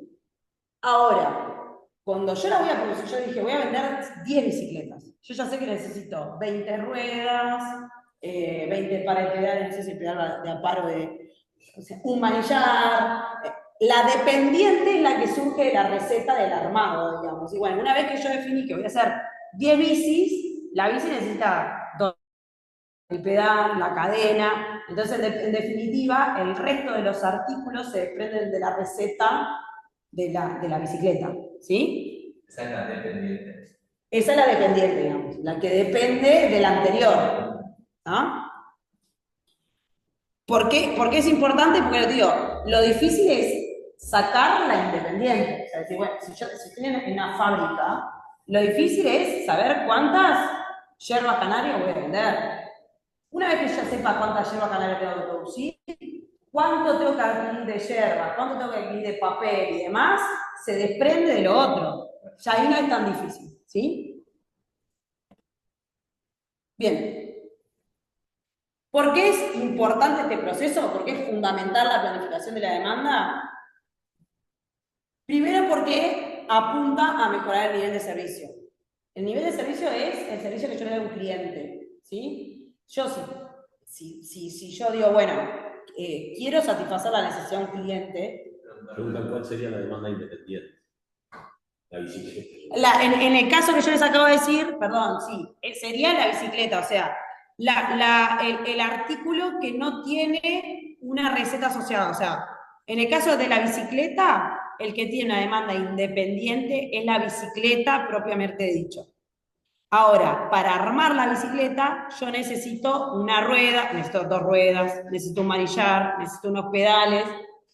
Y en ese caso, la demanda de la rueda es dependiente, la demanda del manillar es dependiente. Porque en definitiva yo me voy a dar vuelta y voy a hablar con un fabricante que me dé las partes. Yo cuando me hacen una pregunta acá siento que les hablo, les hablo como así, como que si me estuvieran viendo, ¿viste? Me hacen una pregunta por el chat y empiezo bueno, ¿quedó claro? El que me hizo la pregunta, ¿se entendió la diferencia entre uno y otro? ¿Karen? Sí, ¿cómo estás? No, más o menos entendió. O sea, es si tiene una receta asociada, eso sería. La dependiente es la que sale la que sale de una receta de fabricación, ¿sí? ¿Se entiende? O Sí. sea, te lo pongo en otro ejemplo, ¿tá? Ponele que vos vos te querés dedicar a fabricar tortas, ¿tá? Tortas no a estilo. Tengo una cosa. A ver. De la independiente es como la cantidad de artículos que tenés que hacer cuando son la demanda que necesitas. Y si el artículo tiene 4 componentes, de ahí sale la dependiente. O sea, si hago un artículo que necesita 4, si necesita hacer 2 de independiente, que necesita 8. Exacto. Por eso decía, ponele que, le doy otro ejemplo más llevado a tierra. Pongámosle que tortas fritas en un kiosco en la esquina acá de la facultad. Ahora ya me fundo, antes me forraban plata. Pero ponele que ponían kiosco de tortas fritas en la esquina, ¿no? Yo para traer el kiosco hasta acá, más o menos tendría que saber cuántas tortas fritas iba a vender. Yo tendría que pensar, bueno, ¿cuántas tortas fritas entiendo que yo puedo vender en un día, en 8 horas, estando acá en un kiosco? Voy a vender X cantidad de tortas fritas. ¿Tá? Esa es la demanda independiente. ¿Sí? Ahora, yo para poder hacer la torta frita, yo, perdón que no conozco la receta de la torta frita, pero básicamente tengo que necesitar harina, grasa y agua. No sé si lleva algún componente más, pero necesito, para hacer esa cantidad de tortas fritas, necesito tantos kilos de harina, tantos kilos de grasa y tantos litros de agua. La demanda de la harina, de la grasa y del agua es la que es dependiente, porque depende de cuántas tortas fritas yo voy a vender. ¿Está? Ahí preguntaron si independientes son las partes, parece que el concepto le quedó al revés. Independiente es el todo. Está el concepto al revés. Digamos que la demanda independiente es el producto que voy a vender a los clientes y lo dependiente es lo que tengo que comprar para hacer el producto que le voy a vender a los clientes. Sí, sí y no. A veces sí y a veces no. Porque, ojo, sí y no. Porque también acá entra en juego, por ejemplo, si yo voy a vender, voy a hacer, por ejemplo, comprando tal cosa te llevas tal otra. ¿Cuánto pasa? Comprando un shampoo te regala el acondicionador. Te comprando un shampoo de 400 mililitros te regala el acondicionador de 200. ¿Cuántos hay que lo ven? Es toda una farsa, ¿no? Que te dicen que te lo regalan, que no te lo regalan nada. Pero que te venden el shampoo de 400 y el acondicionador de 200. Entonces, yo lo que estoy vendiendo es el shampoo. Y te estoy llevando de regalo un acondicionador. Entonces, a comprar, yo si tengo que salir a comprar, voy a tener que salir a comprar las dos cosas, el shampoo y el acondicionador. Y después lo voy a tener que encintar, literalmente lo voy a encintar. Entonces, el acondicionador, la demanda del acondicionador, va a ir atada a cuánto shampoo yo estime vender. ¿Sí? ¿Se entendió en este caso? Yo igual acá, igual a todos chicos, yo no sé si lo vieron, pero en las presentaciones, yo abajo tengo escrito todo. Todo el speech que yo les digo, está todo semi-escrito. Aviso, si lo ven acá, yo acá tengo mi machete, acá los que están en clase pueden ver mi machete. Todo esto que está acá está escrito abajo en notas, en todas las presentaciones que yo hago. Entonces, de última, obviamente que más allá de que yo después en las presentaciones también doy ejemplos que capaz que no están todos acá, el teórico está ahí abajo, así que nada, acá está. Se entiende por demanda independiente aquella que se genera a partir de decisiones ajenas a la empresa. Responde a factores aleatorios, impredecibles, múltiples, pero existen ciertos grados de aleatoriedad. Yo sé más o menos cuántas tortas fritas voy a vender. No voy a venir como a decir, bueno, tengo ganas de vender 1000 y está. Algo, o porque tengo un amigo que vende tortas fritas en otro lugar y más o menos tiene una demanda similar, algo tengo pronóstico. Ese es el que es más incierto. El otro, la demanda dependiente de un producto o servicio, es provocada por la demanda del anterior. ¿Sí? Este tipo de demanda es bastante predecible, porque está atada al otro artículo. ¿Está? Bien. Y ahí dice, bueno, la demanda vertical es la de la receta, la demanda horizontal es cuando tengo un 2x1, por ejemplo, en las televisiones. No hay una televisión que no tenga control remoto, no existe. Entonces la demanda del control remoto va atada a la demanda de la televisión. ¿Está? Todo esto está escrito por si les queda alguna duda. ¿Está? ¿Por qué necesito hacer la planificación de la demanda? Porque yo necesito saber cuánto le voy a vender a mi cliente. ¿Para qué? Para tener la mercadería para poder vendérsela. Si yo no la tengo, no la vendo. Si no la vendo, tengo venta perdida. Entonces, obviamente, la planificación de la demanda apunta, primero y principal, a cumplir la satisfacción del cliente. ¿Sí? Después, lo que viene por debajo es decir, obviamente, que si yo tengo la mercadería que necesito en el momento que la necesito, los stocks que tengo son los mínimos posibles. Debería tener los mínimos posibles. Y por lo tanto, también optimizo la gestión de los stocks. Optimizo mercadería que en definitiva, siempre un artículo, sobre todo cuando hablamos de bienes intercambiables, Yo lo compré, es un activo que lo tengo quieto y que no me está generando ningún margen de ganancia. Entonces, cuanto menos pague por algo que no voy a vender, mejor, ¿no? Ni que hablar que después está lo otro de vencimiento, obsolescencia y demás. ¿No? Lo otro es la planificación de los recursos necesarios, porque si yo tengo planificado vender, nos pasa, por ejemplo, en mi caso, que yo me dedico a la venta de e-commerce, nosotros, como les comenté, tenemos 3 hitos grandes a nivel anual, que son los Cyber Moon, el Cyber Month, el Cyber Chiqui Chiqui. En eso, nosotros por lo general vendemos el triple de lo que normalmente vendemos en el resto de los días. Con lo cual, yo tengo que planificar la dotación que necesito para preparar esos pedidos, porque los pedidos no los prepara un robot, los preparan personas que están en un centro de distribución y que cuando tengo que preparar el triple de pedido, voy a necesitar el triple de dotación de la que tengo normalmente. Entonces, yo tengo que saber, que eso es una de las discusiones, justamente, las operaciones maduras trabajan mucho más con esto. No en todas mis operaciones me pasaba que me pasaran cuánto estimaban vender. Muchas veces yo me encontraba con el dato una vez que se había vendido. Y bueno, che, al final vendimos 5 millones, pero no me avisaste, y ayer habíamos vendido 300.000 pesos. Ah, sí, no fue bárbaro. La respuesta es, no fue bárbaro. Y yo como para cumplir, vos al cliente le prometiste que yo le iba a entregar en 2 días. Pero yo 2 días es lo que demoro hoy para preparar 100 pedidos, y ahora tengo que preparar 1000. La clásica del vendedor, vende y no le importa el resto. Exactamente. Exactamente, que sin menospreciar a cualquiera de los que sean vendedores, no los quiero menospreciar, pero sí que hay un impacto asociado, o porque no voy a cumplir la expectativa del cliente, porque no le voy a entregar en tiempo y forma, o porque para poder cumplir con la expectativa del cliente tengo que pagar 1000 horas extras, horas nocturnas, tengo que empezar a incurrir en costos que no tenía pensado incurrir. Entonces, obviamente, si yo lo hago planificado, la operación sale redondita y el cliente cumple con la necesidad. Bueno, reducción de obsolescencias y pérdidas por averías, y obviamente todo a la larga se traduce en menos costos. ¿Qué puntos importantes tengo que tener en cuenta para la planificación de la demanda? Y acá hay factores internos y externos, ¿no? Entonces, ¿qué afecta a la demanda de manera interna? El comportamiento histórico de mis procesos productivos o de mis ventas. Históricamente, cuando vendo, sobre todo cuando soy una empresa de consumo masivo, tengo mucha historia de cómo funcionan mis ventas. Tiempo de entrega del producto, mis procesos internos. Yo sé cuánto yo demoro en producir un artículo, cuánto demora mi proveedor en entregármelo, cuánto demoro yo en colocar ese artículo en el centro de distribución. Todos esos tiempos también los tengo medidos. ¿Cuál es mi capacidad de producción? Quizás yo tengo una demanda muy alta, pero no tengo la capacidad para producirla. ¿Qué sucede? Hay muchas empresas, por ejemplo, las empresas que trabajan muy estacionales como Crufi o con Alfredo helado, no importa.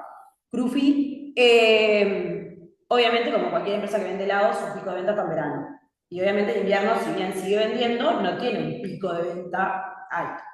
Entonces, ¿qué pasa? Si yo diseño mi fábrica para el consumo de verano, en verano la tengo funcionando a full y está todo de más, en invierno tengo muchísima capacidad ociosa que también genera costos. El arrancar y frenar una planta todo el tiempo genera muchísimos costos. Entonces, ¿qué hace Crufi? Dice, bueno, mi producto en una cámara dura 1 año. No necesito producir todo lo que voy a vender en verano, no lo necesito producir en verano. Yo puedo empezar a producir en invierno lo que en algún momento voy a vender en verano. Y entonces achato la producción en función de mi capacidad. Tengo una planta con una capacidad menor a su necesidad máxima, pero todo el año produzco parejo. Siempre le hago frente a la demanda, nunca quiebro, o sea, nunca tengo pérdida de stock, siempre tengo mi planta funcionando al 100% de su capacidad, ¿no? A veces sí se puede hacer, a veces nos pasa que de todas maneras no es suficiente la capacidad de las plantas, ¿no? También depende de las campañas de marketing internas. Si yo lanzo un 2x1, eso va a tener un comportamiento atípico, no va a comportarse como el comportamiento histórico. Si yo quiero lanzar un lanzamiento, no tengo ni idea, el lanzamiento de un producto nuevo, no tengo ni idea cómo se va a comportar. Puedo asumir que se va a comportar similar a alguno, pero no exactitud no sé. Todo eso obviamente son factores internos que influyen. Los descuentos de precio, eso incluye muchísimo. Incluso en las empresas de retail, uno de los cuestionamientos más grandes que se ha hecho es como que el consumo empezó a basarse más en el descuento, o sea, como que ya nadie compra full price. Entonces, ¿cuándo a ustedes les pasa que efectivamente terminan comprando algo full price? Porque saben que tarde o temprano, a menos que sea un artículo de necesidad básica, leche, agua, yerba, arroz y fideos, sacando eso, cualquier artículo que sea más un artículo de confort, que no sea necesario, hay muy poca gente que termina pagando full price. La mayoría ya sabe que va a venir descuento, tengas o no tengas dinero, ¿sí? Entonces, eso tiene un impacto real en la planificación. Y después, obviamente, en temas internos, problemas con la fuerza laboral. Yo diría, muchas veces las capacidades no dependen de las máquinas, sino dependen de que yo tenga las personas suficientes para hacerle frente a esas capacidades. Y ahí no siempre puedo hacerlo, ¿no? Y después, obviamente, que hay factores externos como el tiempo de proveedores externos, tendencias a nivel de competidores, a nivel mercado y demás. Patrones climáticos, si yo tengo un producto que depende del clima, o sea, o que es muy... las personas reaccionan, o sea, no sé, hace mucho frío, vendo más sopa, llueve, vendo paraguas, hace calor, vendo mucho más cerveza. Si en verano hace frío, está comprobado que no se vende cerveza, o sea, nosotros nos pasaba eso, o sea, en los veranos fríos nos mataban, los veranos que más o menos... Y los veranos de hora calor nos desarmaban, porque está, el calor vende más cerveza, es así. Entonces, obviamente que el patrón climático es un factor que encima es más difícil todavía de predecir. O sea, ¿no? A nosotros, por ejemplo, nos pasa ahora, que nos reímos, pero es real, que obviamente nosotros comparamos las ventas de nuestros locales con respecto al mismo día del año anterior.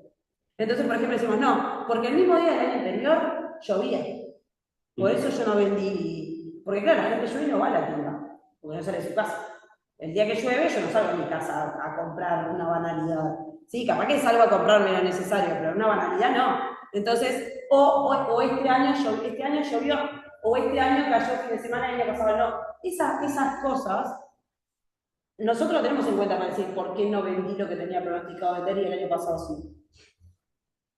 El contexto político, obviamente, si estás en una situación geopolítica compleja, obviamente impacta también en las ventas, no solamente en las ventas, sino en la gestión de la cadena total, lo que yo decía, esto, ¿no? O sea, todo lo que sucedió, bueno, con Rusia, lo que sucedió con Israel, tiene un impacto, no tanto en el pronóstico de la demanda, sino que en el pronóstico del tiempo de entrega de los insumos que necesitan, ¿sí? Y obviamente las acciones y las competencias, todos somos reaccionarios a la competencia, todos. Entonces, obviamente, si yo tengo un pronóstico de demanda y mi competidor sale a hacer algo y yo salgo a reaccionar sobre lo que hizo, mi pronóstico se va por la basura porque ya no se cumplió nada, ¿no? No. Bien. ¿Cómo podemos hacer? Estas son diferentes técnicas, como, digamos, para poder hacer pronóstico de demanda, ¿no?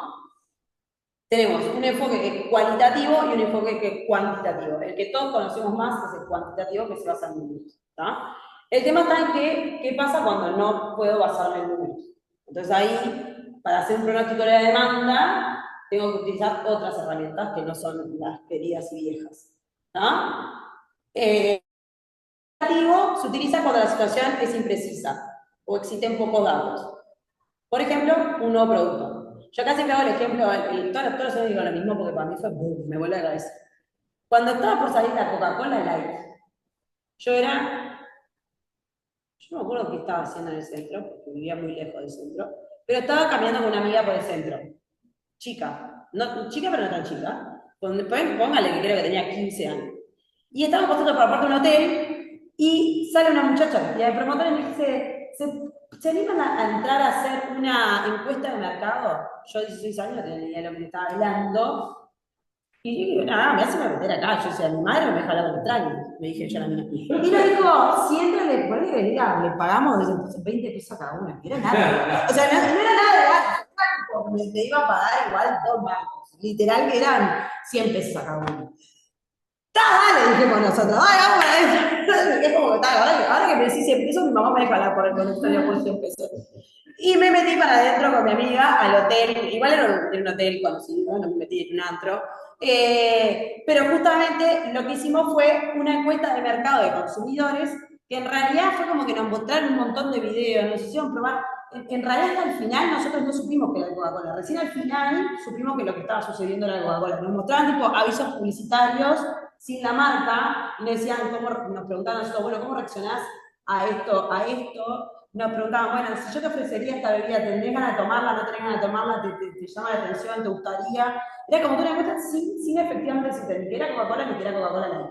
Después al final de todo ese proceso nos terminan diciendo, y creo que nos dieron a convidar a una de las Coca-Cola Light, o sea, pero en definitiva, lo que ellos estaban evaluando era si yo efectivamente iba a terminar consumiendo o no. Y era literalmente a gente random que pasaba por la puerta de ese hotel en el centro. O sea, no era que buscaban, dijeron, andá y buscame personas de tal y tal edad. Era gente que iba pasando de todas las edades, de todo lo que viniera para adentro y a evaluar ese producto que para ese entonces todavía no existía. Y me acuerdo que no existía porque mi padre era diabético, no existía ninguna bebida dietética. Entonces, en ese entonces era como una bebida dietética para diabéticos.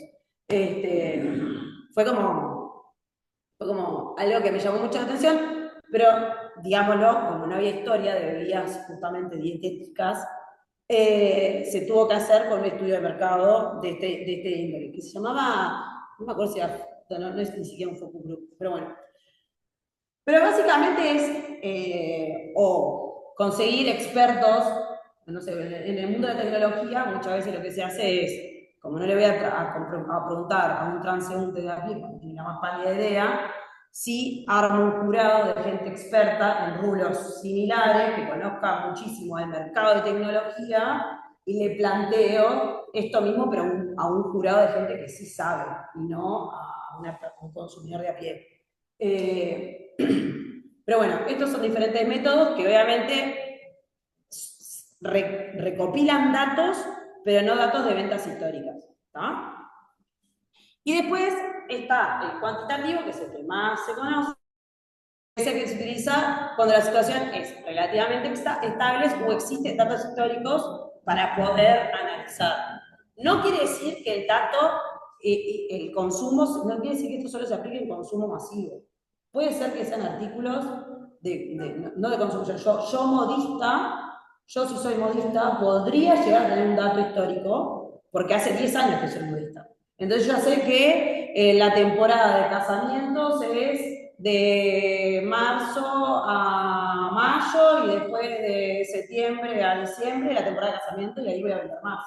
Entonces, si bien no soy una persona que me dedico a un rubro a medida, puedo tener una estimación de las cosas básicas que tengo que comprar para poder hacerle frente a eso. ¿Sí? Bien. Pero ahí una pregunta para diferenciar eso del cuantitativo. La modista, o sea, un carpintero, ¿es cuantitativo cuando lleva los datos registrados, todo prolijo? O tipo la modista tiene 10 años y ya sabe la época y ella lo conoce? Ahí es un experto con una intuición. A ver, el cuantitativo seguro tenés que tener un dato. En la práctica dudo que la modista lleve tantos kilos de hilo o tantos metros. No creo que lo haga, pero digo, si quisiera, si fuera una persona que quisiera anotar todos sus consumos en Excel, a lo largo de los 10 años va a tener un dato cuantitativo para efectivamente saber qué salía a comprar. ¿Sí? El carpintero ni que hablar. Los carpinteros los recontra, porque el carpintero es la base de su materia prima, madera. Madera y pintura, o sea, diferentes tipos de madera, diferentes tipos de pintura y punto. O sea, el carpintero recontra lo puede hacer. Y es fácil como agarrar la factura que tiene, si la tiene, la factura, meterlas todas en Excel y llegar a un dato histórico de fecha de factura, de fecha de compra. O sea, lo que voy es, uno piensa que esto cuantitativo es un super sistema recontra complejo y no. No, estoy de acuerdo. Pero existe un consumo. Chicos, o sea, más artesanales, es una estimación más cualitativa que cuantitativa. Podría, pero lo que es que el dato existe. El tema es que no lo recopilan. El dato existe y no lo recopilan. La gran diferencia entre uno y otro es que en este el dato no existe. No existe un dato porque es un artículo nuevo o porque el consumo es tan limitado. Por ejemplo, una empresa que se dedica a hacer naves aeroespaciales. ¿Cuántas naves aeroespaciales se hacen? Una cada 1.000 millones de años. O sea, más allá de que eso es 100% a pedido, a lo que voy es que es un artículo que no tenés una historia de dónde sacar información. Lo otro, podrías tener la información. Eso es lo que yo voy. Por eso digo, sí, lo importante, y acá hago mucho foco, es que la información puede ser un lápiz, un papel, en un cuaderno de toda la vida. Que esa es como un poco la discusión que tengo con yo, mi viejo tiene 70 años al día de hoy, y una vez yo me puse a hacer una tesis en su fábrica, y él me decía, esto no se puede hacer, porque él como que todo tenía que pasar por un súper desarrollo de un súper, y a veces no hay no llega a un gran desarrollo, pero sí un seguimiento y un control. ¿Ah? Ese es el enfoque cualitativo. Bueno, y sobre esto, acá lo que yo decía, ¿no? ¿Cuáles son las herramientas para el uso cualitativo más conocidas? Obviamente, acá está el querido viejo Excel. Yo es el que uso al día de hoy y trabajo en una empresa que tiene muchísima tecnología y sigo usando Excel. Para planificar, yo por ejemplo, en función del forecast de venta, yo planifico mis necesidades muy fácil, muy sencillo. Necesito 2 datos para saber cuántas personas necesito, cuántas herramientas necesito y nada más. ¿Me conviene invertir en algo? No, porque es muy sencillo. Y la realidad es que en nuestro caso yo tengo una asertividad muy buena de mi forecast. O sea, en función de la venta, la estimación de los recursos es muy buena, porque es un proceso muy sencillo. Entonces no necesito más que Excel. ¿Sí? Después tenemos sistemas como el MRP, que es Material Requirement Planning, que es el que se utiliza más que nada en producción y son los que están asociados a las recetas. Por ejemplo, voy a producir tanta Coca-Cola, entonces mi sistema sabe que para hacer la Coca-Cola necesita tantos litros de agua, tantas tapitas, tantos litros de concentrado, tantos kilos de azúcar. Entonces, en función de la cantidad de Coca-Colas que yo voy a producir, al MRP yo le cargo la receta y entonces ella me dice cuánto necesito de cada una sin que yo piense. El sistema tiene la receta, tiene la cantidad total del producto final, tiene la receta y me dice cuánto necesito de cada componente. Es muy rápido. ¿No? El ERP es similar al anterior, lo único que aparte de hablar de materia prima, te puede tirar todo, te puede tirar los costos, te puede tirar la dotación necesaria, te puede tirar más información, o sea, más información de más recursos que no sea solamente la materia prima. El primero te trae la materia prima, necesitas tanto, punto. Después la gente, las horas de máquina y demás. El RP trae un poco más de información del resto de los recursos que se necesitan para la producción. ¿No? Y después, de ahí para adelante, ya son súper mega procesos más complejos. Pero, por ejemplo, y ahí es donde yo les decía, en la compañía que yo trabajo, utilizan MRP, ¿no? Porque no soy una fábrica, somos una empresa que comercializa artículos terminados, o sea que no fabrico nada. RP sí, nosotros usamos un RP, pero más que nada para toda la parte del control financiero y de stocks, o sea, no lo usamos tanto para la...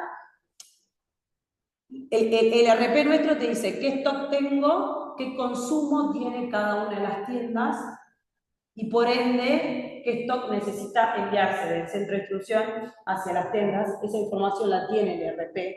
Dice, bueno, ¿cuánto necesito abastecer? Esa información de base la tiene el RP. ¿Qué nos sucedió a nosotros? Es tan complejo el universo de artículos que utilizamos. Particularmente lo que tiene Tata es, primero que está en todo el país. No es lo mismo el consumo de Artigas que el consumo de Uruguay, porque culturalmente no es lo mismo. Más allá que formamos parte del mismo país y que estemos a 600 kilómetros de distancia, hay cosas que no se consumen de la misma manera en un punto y en el otro. A su vez, en Montevideo, por ejemplo, tiene muchas tienditas chiquititas y en el interior casi todos son hipermercados grandes. Entonces la forma en que se consume en uno, se consume en otro es re distinta. Entonces, ¿qué nos pasó a nosotros con el ERP?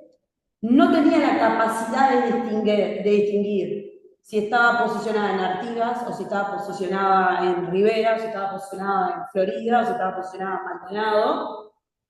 El tamaño de la tienda, el consumo por tienda, era como muy generalista, ¿sí? Entonces, tuvimos que pasar en lo que era la planificación de la demanda de los consumidores, ya a un sistema con inteligencia artificial. Un sistema con machine learning e inteligencia artificial. ¿Por qué? Porque a su vez, esta compañía maneja stocks muy grandes, ¿sí? Porque maneja supermercados, tiendas de textil, tiendas de farmacias y demás, maneja mucha cantidad de guita metida en stocks. Entonces, asegurar que el stock que tenga sea realmente el que necesito es crítico para la viabilidad de este tipo de compañías. Entonces, sí se invirtió en un sistema muy avanzado que permite predecir con mayor precisión la demanda, con mucho mayor precisión, y a su vez alocarla exactamente en cada posición correcta, llegar al dato correcto. De esta manera, la tienda de Artigas no debería tener un almacén gigante para guardar todo lo que yo abastecí nunca lo voy a vender. Y tendría que tener lo que va a vender y nada más. ¿Está? ¿Es una solución a medida o es un producto? No, es producto, se llama Bizmetrics. Bizmetrics. No sé cómo se escribe, después te lo averiguo. Si te interesa, está muy bueno. Yo, es más, en un momento le pedí a mi colega que estuvo en todo el desarrollo, capaz que si tengo la suerte la encuentro, porque sabe muchísimo. Hay una startup uruguaya que tiene una herramienta también de inteligencia artificial para predecir la demanda, sobre todo en las tiendas de ropa. Bueno, lo que pasa es que después el rubro, dependiendo del rubro, a su vez se comporta muy distinto el abastecimiento de uno y otro. Por ejemplo, en el rubro de supermercadismo es muy normal abastecer una caja cerrada de shampoos. Yo te voy a dar una caja cerrada a un hipermercado. A un hipermercado le voy a dar una caja que adentro tiene 24 shampoos. ¿Por qué los vas a vender? Porque vos 24 shampoos los vendés en una semana. Ahora, a un supermercado de cercanía, que son los chiquititos, un Frog, un Kinko, y yo le puedo dar una caja de shampoo, porque capaz que está 3 meses para venderla. Y no tiene un espacio en góndola para 24 shampoos. No tiene depósito porque no tiene depósito, porque todo el depósito es lo que está ahí físicamente. Entonces yo al Kinko le tengo que abastecer de a un shampoo, no de una caja entera. Y en el rubro textil pasa mucho lo mismo. Antes en el rubro textil lo que sucedía mucho era que el chino te traía, bueno, obviamente esto es de China, no nos mentamos, el chino te traía la caja de remeras blancas talle L. Y yo a vos tienda te mandaba una caja de remeras talle L, una M, una L, y así sucesivamente. Y en un momento me decía así, ¿sabés qué? En mi tienda solo se venden las L y las S no las vendo. Y en otra tienda de otro lugar, se vendían solo las S y las L no se vendían. Entonces después llegó un momento que teníamos que empezar a pasar prenda de un lado para el otro. Entonces le dijimos al chino, no. ¿Sabes qué? Tráeme en la caja la curva de traje. Tráeme una M, una L, una R. Pero después me pasa lo mismo, porque a vos te llevaba la curva de talles y vos seguías vendiendo solo la L. Y el otro vendía solo la S. Entonces, hasta que llegamos a que ahora el textil se reparte unidad. Y yo te voy a repartir las unidades que vos necesitas de lo que vos estás consumiendo. Pero ¿qué pasa de eso? En mi caso, yo pasé de tener que mover una caja entera, que era una papa, a tener que abrir una caja e ir sacando de alguna unidad para ir entregando a cada uno de los 50 locales. Entonces, a nivel tienda, ok, porque ahora yo tengo lo que voy a vender y no tengo otra cosa que no vendo, buenazo. A nivel logística, encareciste mucho los costos de ese flujo. Pero ahí tiene que ver si es más barato hacer esa repartija antes o después tener que estar moviendo en todo lado. Exactamente. O después, ¿qué hago con esto que lo vendí? Porque te pasa eso, si yo no lo muevo de un local a otro y no lo vendo, ¿qué hago con eso que me sobró? Sí, lo tenés que poner en 6. Pero si yo lo pongo el 6 y lo vendo a menor costo de lo que lo compré, tengo que reconocer una pérdida económica. Entonces, a la larga sí es, como vos decís, encarecer la logística, pero porque alguien sacó los números y dijo, es mejor encarecer la logística que encarecer todo este otro proceso. ¿Sí? Bien. Bien. Y acá, simplemente para terminar, está el proceso de planificación de ventas y operaciones, que esta es un poco lo que yo decía que es fundamental, y no todas las empresas lo tienen, ¿no? Casi nada, le diría que el uruguayo, la empresa uruguaya promedio es difícil la tenga, que es el proceso de planificación de ventas y operaciones, en inglés se llama Sales and Operations Planning, por eso se lo puse en, porque mucha gente capaz que lo escucha en el Sales and OP, es esto, ¿está? Básicamente, lo que haces en esta reunión es juntar a todos los que estamos involucrados en que la venta se dé y organizarnos. ¿Por qué? Porque en definitiva lo que pasa muchas veces es que, como todo, viste que cada uno trabaja con su nicho, viste que dices, ay no, cada uno trabaja su nicho y cuida su rancho, qué sé yo. El de venta va a querer vender. El de venta va a querer vender. Y va a prometer vender y yo te prometo y te entrego mañana y cuánto querés y no importa.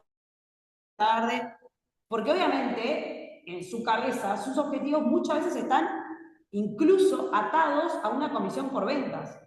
Entonces el tipo va a querer vender porque a mí me paga una comisión por yo vender, ¿sí? El de operaciones logísticas muchas veces dice, no, pero yo tengo una capacidad para poder producir esto y tengo operarios para esto y más de esto, yo de acá no me corro y aparte si vos necesitas que yo te produzca de noche, yo tengo que pagar a las nocturnas y pagar a las nocturnas voy a pagar, o tengo que prender y apagar la máquina y a mí me sale carísimo. Entonces, por lo general, el de logística o de producción siempre se pone del lado de los costos, de la eficiencia, de la capacidad y también me quedo ahí y no salgo de acá, ¿no? Y el de finanzas obviamente siempre está atrás de hacer todo lo más barato posible, ¿viste? Hacer todo lo más barato posible. Y cada uno se queda en esa situación. Y a la larga, en definitiva, tenemos que llegar a un acuerdo entre partes para decir, bueno, a dónde efectivamente vamos a llegar. ¿Qué venta efectivamente podemos lograr? ¿Cómo la vamos a lograr y demás? Eso es lo que se llama la planificación de ventas y operaciones. ¿Está?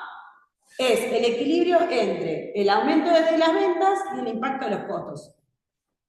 Yo voy a vender lo máximo que pueda, siempre y cuando eso no me genere un desequilibrio en el costo. ¿Está? Y básicamente lo que busca esta reunión de Sales and Operations es eso, es que las partes efectivamente se junten. Y el rol de la persona de finanzas en esto es fundamental. Porque yo le digo, es el que en definitiva tiene el joystick de esto, ¿no? Del impacto real de los costos. Porque el de operaciones quizás, y les digo desde el lado de la experiencia, yo cuando empecé trabajando en producción, yo recién me recibí de ingeniería y no había hecho curados costos, y mi cabeza estaba eficiencia en gastar menos, sin importar si lo que estaba gastando menos era más costoso o menos costoso. Yo en un momento me acuerdo que gastaba mucha agua, y a mí me dicen, no podemos estar gastando tanta agua. Y capaz que concentrado gastaba nada, se me caían 3 gotas locas de concentrado, y yo decía, bueno, pero el concentrado salía 10 veces más caro que el agua. Para mí, como lo que era mucho era el agua, yo iba a buscar no gastar agua, pero porque mi cabeza no estaba seteada a ver qué de las cosas era más cara, ¿sí? Mi cabeza estaba seteada en hacer el proceso más eficiente desde el punto de vista de lo que yo entendía que era eficiente, ¿no? Entonces, este proceso de Sales and Operations lo que busca es eso, ¿sí?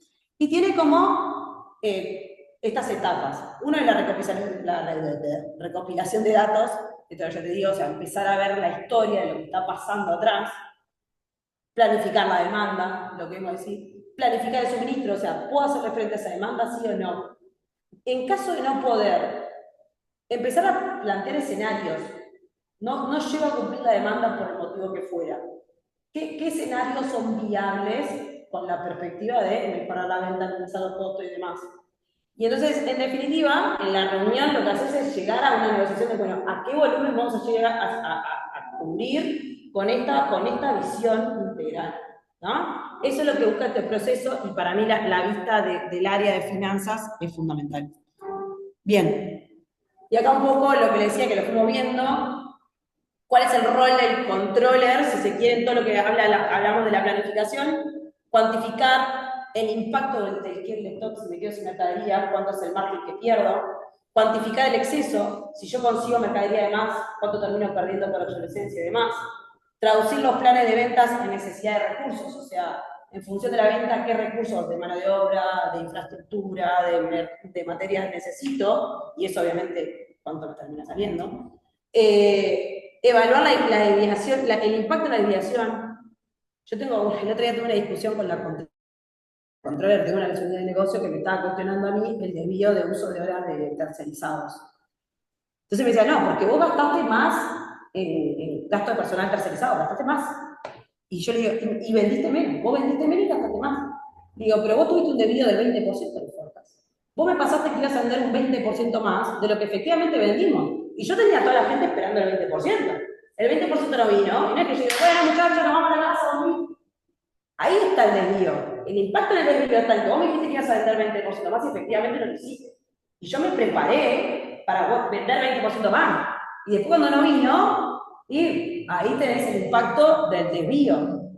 Ese razonamiento lo tendría que haber hecho yo, ella, no yo. Pero se lo tuve que poner en un mail de manera muy polite, ayudada por el chat GPT. Claro, tienes que bajar. De verdad, sí. Bueno, obviamente, como analista de datos, para todos estos inputs, lo que yo decía, la reunión de acceso en OP tiene que tener input de un montón de datos, y sí como analista de datos, y obviamente ayudar a definir la necesidad de inversión tecnológica, esto que yo decía. Voy a ir por un sistema más avanzado, lo que hicieron acá, de decir, bueno, vamos por Bismetrics, está perfecto. Todas estas horas de desarrollo valen tanto. ¿Qué ganancia real me da invertir en este proyecto? ¿Cuánto ahorro en exceso de stock? Voy a ahorrar tanta plata, entonces voy a terminar repagando este proyecto en este tiempo. Ese razonamiento, obviamente nosotros, los que somos 100% técnicos, no lo tenemos de primera mano. ¿Entienden ustedes? Llegar a decir, che, vale la pena, no vale la pena, no llegamos. ¿Ah? En adjunto, así ya no lo molesto más, le voy a poner un caso de Zara versus Shane. Que claro, capaz que a vos no te interesa que Zara versus Shane. Shane, empresa de tecnología, Zara, empresa de moda. Parecería que las dos compiten por lo mismo. No, pero tienen un impacto económico. Está bueno el caso. Shane compite con Temu. Shane compite con Temu en tecnología, pero tiene un impacto muy grande en lo que son las cadenas, sobre todo en Zara. Le voy a poner el caso de Zara, que es un caso muy disruptivo. O sea, Zara fue, como pedido ya, como Dell en su momento, fue el creador del fast fashion. Y ahora vino Shane a hacer el ultra fast fashion. Que tiene sus pros y sus contras. Así que le voy a buscar el caso para que lo lean como... Porque está bueno. Aparte es algo nuevo. Shane y el impuesto que nos van a poner a Temu y a Shane y a todo. Así que aprovechen ahora que se los corta todo. Compren rápido. Compren rápido. Bueno, chicos, chao y gracias a todos por quedarse. Que pasen bien. Gracias. Gracias, nos vemos. Gracias.